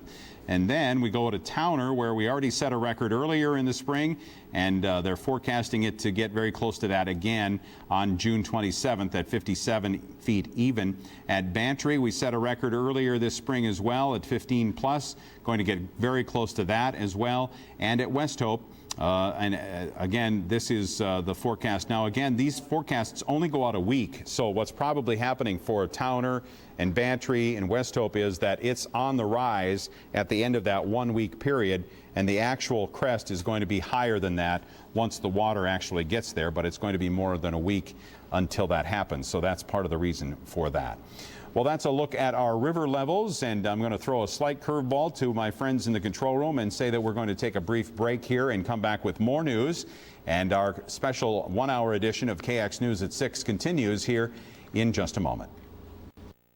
And we'll have a sports report coming up in our 10 o'clock version of the news, which will be at 10 o'clock, as you might expect tonight. Mike Elm is out actually doing a story about some flood-related issues relating to sports, and so we'll have that for you tonight at that time.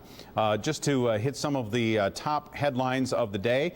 It's a historic day in Minot, the day that we learned that the flood of 2011 is now almost certainly going to go down as the worst flood in the history of the city. The city is expecting to see levels 7 or 8 feet higher than the river reached back in 1969. So if you have some sort of barometer as to how high the water was in your neighborhood in 1969, you can add 7 or 8 feet to that and say that's about where it's expected to get to by sometime about a week from now. The water in Minot is expected to go over the top of the dikes. I had been saying Thursday afternoon. I think I looked at the numbers again here. They've maybe been reworked just a little bit, but now it looks like maybe Friday in the morning hours is when the water should start to go over the top of dikes in the city of Minot. Between now and then, city officials, city crews, contractors are working to shore up secondary dikes around critical infrastructure in the city, including schools. The effort will be made to protect those infrastructure items as much as possible from the rising Mouse River. Evacuation ordered for the city of Minot for people who live in the valley. It's the same evacuation map as we used 3 weeks ago, so if you're in an evacuation zone last time around, you are again now. It could be expanded tomorrow. We'll find out from the city if they make that decision, but at this point in time, the evacuation is the same as the first time around, and evacuees must be out of their homes by 10 p.m. on Wednesday. About 10,000, 11,000 people expected to be evacuated from the city of Minot and Ward County in the next 48 hours. Now, outside of flood news today, there was a special event going on that has happened each year for the past several years. It's a special Building Hope brunch that's held by Trinity Cancer Care Center, and the idea today is to talk about leaving a legacy. The inspirational speaker at the 14th annual Building Hope brunch was at the Trinity Cancer Care Center. It raises about $30,000 in a single day to benefit cancer patients in the Minot area. This year's speaker was Renee Rungan from Fertile, Minnesota. She's been touched by cancer in many ways. Her daughter and many friends and relatives have battled the disease. Know that to Las Vegas and I think everyone should be living legends today instead of after they die. You know how you talk, everyone comes and says all these great things. I want people to do it now because everybody's dying. And, you know, it just makes you more acutely aware of what's going on in your world. The Building Hope brunch usually includes a golf tournament, although that had to be canceled this year because of the flooding issues in the Minot area. Now we'll take a break and be back with more on this special 1-hour edition of KX News at 6 in just a moment. A sad day for Minot. That's how Mayor Kurt Zimmelman closed an afternoon press conference today in Minot, talking about the news that is devastating to thousands of people. Some 10,000 people or more are going to be evacuated because of the flood of 2011. And this time it's not just an evacuation because the water might be getting close to the top of the dikes. This is an evacuation because the water is going to go over the top of the dikes and inundate the city. 1969 measured a high of 1555.4. This flood is expected to hit 1564.4. That's 9 feet higher than the 1969 flood level. Perry Olson reports on this afternoon's press conference. It's not a question of if anymore. Minot will flood. It will displace thousands, shut down the heart of the city for weeks, and inundate thousands of homes in a way never seen before. We could have some really catastrophic type of event here, and it will be. There's not much of a doubt. So I think people have to understand that, you know, even if you were on the edge before, you may not be on the edge the next time. The mayor was speaking to those who will be evacuated. Now, all evacuated about 3 weeks ago will be again and must be out by Wednesday night at 10 o'clock. But for those on the outskirts of this map, they too should make plans to evacuate. There's no way to guarantee that the Mighty Mouse won't reach your home, even if you're not in an evacuation zone, but may be right next to it. We're currently looking at inundation maps and profiles to see if we'll have to enlarge these evacuation zones.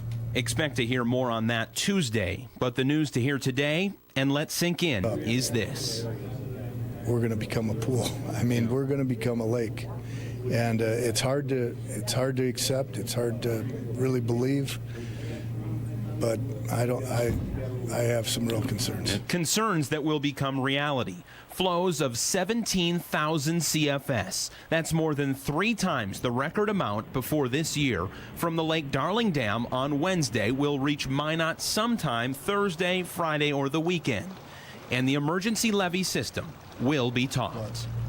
All city bridges will be closed at these levels except for Broadway Bridge. We plan to keep Broadway open. Secondary dike work will hopefully keep it open as a major north-south route along with the west bypass. More infrastructure news. The water system in Minot will be put to the test. Alan Walter spoke to the need for conservation over the entire duration of this flood. You need to think about what you're doing when you're taking your showers and baths and washing clothes and all that stuff. The city will be down to 1 aquifer. Walter says it can do the job, but conservation is a must.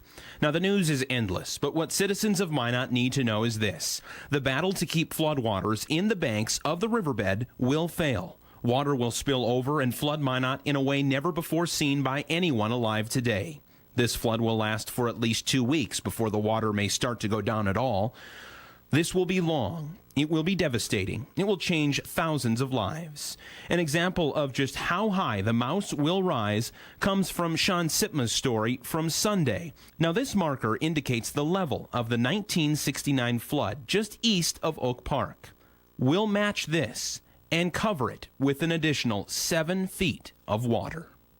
In Minot, Perry Olson, KX News. And in fact, we could even see 8 or 9 feet higher than the 1969 level. That recent information just came in the last few minutes. And so be prepared is the word from the city, and start evacuation. Evacuation must be complete for city residents who are in the evacuation zones by 10 o'clock on Wednesday night. And we'll be back with more in just a moment. Welcome back to this special edition of KX News at 6. Our hour-long edition of the news continues now at about 12.5 minutes before the top of the hour. The Minot mayor made the announcement this afternoon that the city would be evacuating the same areas that evacuated the first time around 2.5 weeks ago. Will be evacuated again. You must evacuate your home by 10 p.m. on Wednesday.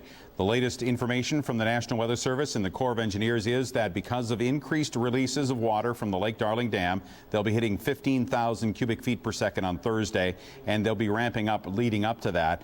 But they'll be hitting 17,000. I'm sorry, that's a change. 17,000 cubic feet per second at Lake Darling by Thursday, and ramping up to that, leading up to that time period.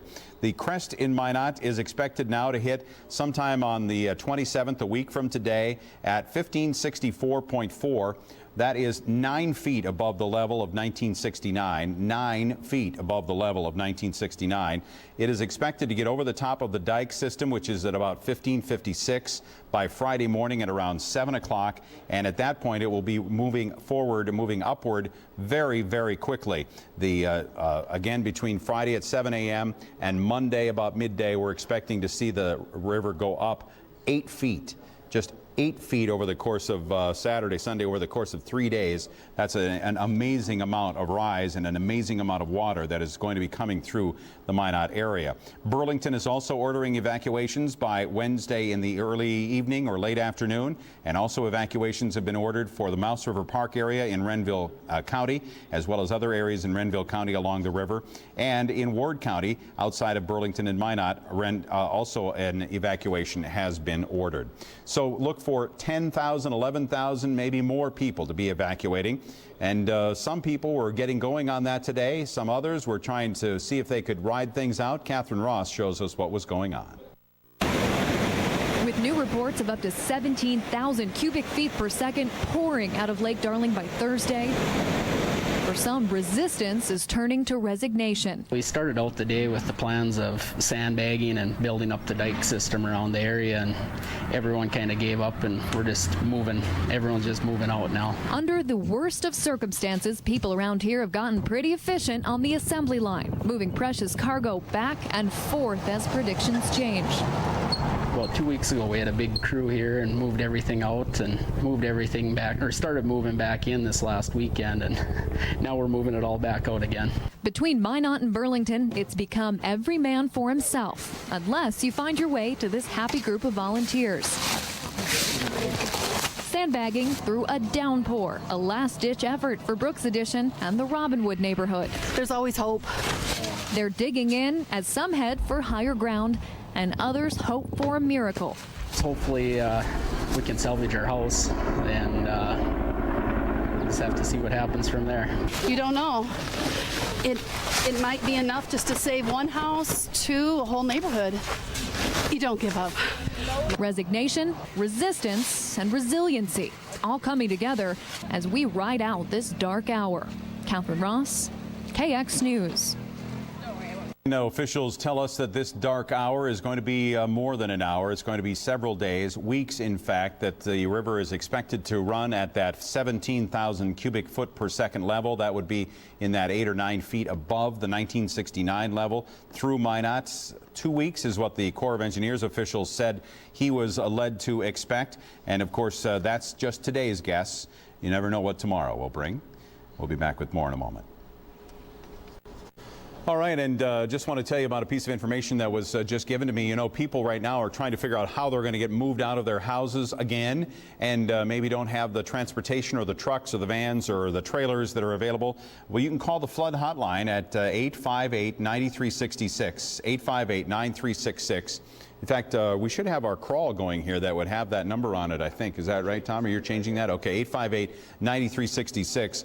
You can call that number if you need to have help in getting some equipment, you know, getting a van or whatever to help you evacuate your house, and they will do their best to coordinate and get people matched up, you know, people who have trucks and trailers available with those who need them. So that sounds like an excellent plan. Tom Schrader is here now to tell us about the weather. And Tom, we have thunderstorms, maybe not thunderstorms, but rain still moving through. Yeah, very heavy rain. If we can look at the HD precision radar here in the control room. Thank you very much. All those yellows, that's very heavy rain, kind of up along Highway 52 up towards Kenmare. And I just looked at the radar estimated rainfall, and there's a widespread area, probably 30 miles wide, of at least 3/4 of an inch to almost 2 inches of rain. And Jim, I'm looking at radar estimated about 2 miles east of Flaxton. Okay. 2 inches of rain. But just a second, go back though. You said you're seeing 3/4 of an inch to an inch in what area? Well, widespread, kind of up along between. It stretches from Donnybrook. Okay. Up through Niobe, Kenmare, Bowbells, Flaxton. All right. Widespread. So right up along the area that drains into the Des Lacs River, so that's why I was wondering. So we're getting kind of a widespread 3/4 of an inch to an inch of rain in that area. In that area, and then 2 inches just 2 miles east of Flaxton. All right, very good. Thanks, Tom. And we'll be back with more as we continue our special hour-long edition of KX News at 6 in just a moment. A sad day for Minot. That's how Mayor Kurt Zimbelman posed, or rather wrapped up, a press conference that ended at about 4:45 this afternoon in Minot. That came after the mayor announced that evacuations are going into effect as of Wednesday night at 7 o'clock, or Wednesday at 10 o'clock p.m. rather, because the Mouse River is about to run over its banks and inundate the city. The mayor said that we're going to become a lake in Minot because of all of this water. We're looking at levels that will go 8 or 9 feet above the levels that were reached in the 1969 flood. This is going to be the biggest flood in the history of Minot. Perry Olson reports on what happened at the late afternoon press conference. It's not a question of if anymore. Minot will flood. It will displace thousands, shut down the heart of the city for weeks, and inundate thousands of homes in a way never seen before. We could have some really catastrophic type of event here, and it will be. There's not much of a doubt. So I think people have to understand that, you know, even if you were on the edge before, you may not be on the edge the next time. The mayor was speaking to those who will be evacuated. Now, all evacuated about 3 weeks ago will be again and must be out by Wednesday night at 10 o'clock. But for those on the outskirts of this map, they too should make plans to evacuate.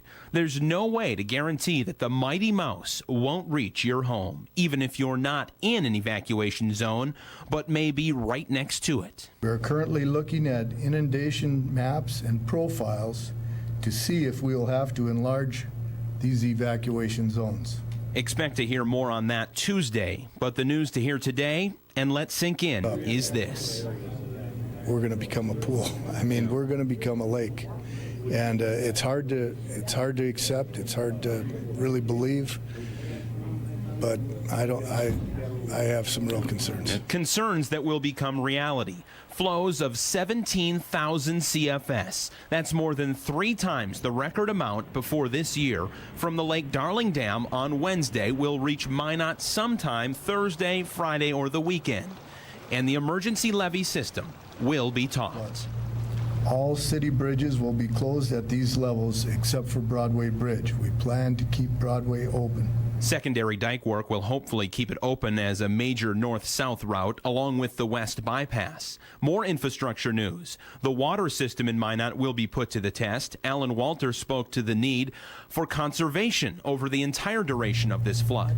You need to think about what you're doing when you're taking your showers and baths and washing clothes and all that stuff. The city will be down to 1 aquifer. Walter says it can do the job, but conservation is a must.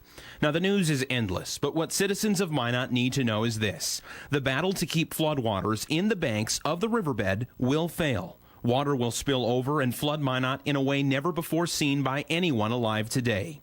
This flood will last for at least 2 weeks before the water may start to go down at all. This will be long. It will be devastating. It will change thousands of lives. An example of just how high the mouse will rise comes from Sean Sitma's story from Sunday. Now, this marker indicates the level of the 1969 flood just east of Oak Park. We'll match this and cover it with an additional 7 feet of water. In Minot, Perry Olson, KX News.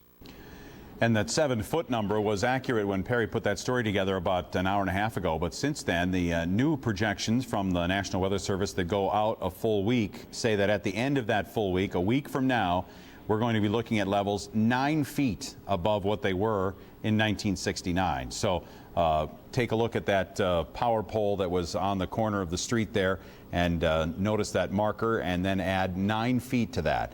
And just to share with you something that Tom Schrader said was a pretty good way of describing for you what we're going to be expecting here in the valley in Minot. I live in the valley, and I have a house that I have a picture of inside of one of my cupboards. It's a picture from 1969 of the flood water on the house, just about right up to the bottom, you know, right at your feet when you're standing at the level of the normal level of the house. So they're telling us that now that water, instead of being right at the floor level, is going to be at the ceiling level, or actually a little bit beyond that now if it goes 9 feet above. So that's what folks are facing right now as they get ready for this historic flood of 2011. We're going to take a bit of a break from our continuous coverage. Let me assure you we are committed to continuous coverage over the next few days to keep you informed about what's going on with this situation in the flooding in Ward County and specifically in the Minot area. We're taking a break from it right now for about a half hour as we develop some plans among our people in the newsroom and the other departments here that have to be involved in making all of this happen. We'll have that meeting over the next half hour to hour, and we'll be back with more continuous coverage. Let's say around 8 o'clock tonight we'll resume and continue on with you to help you through this flood fight of 2011. Jim Olson reporting for KX News.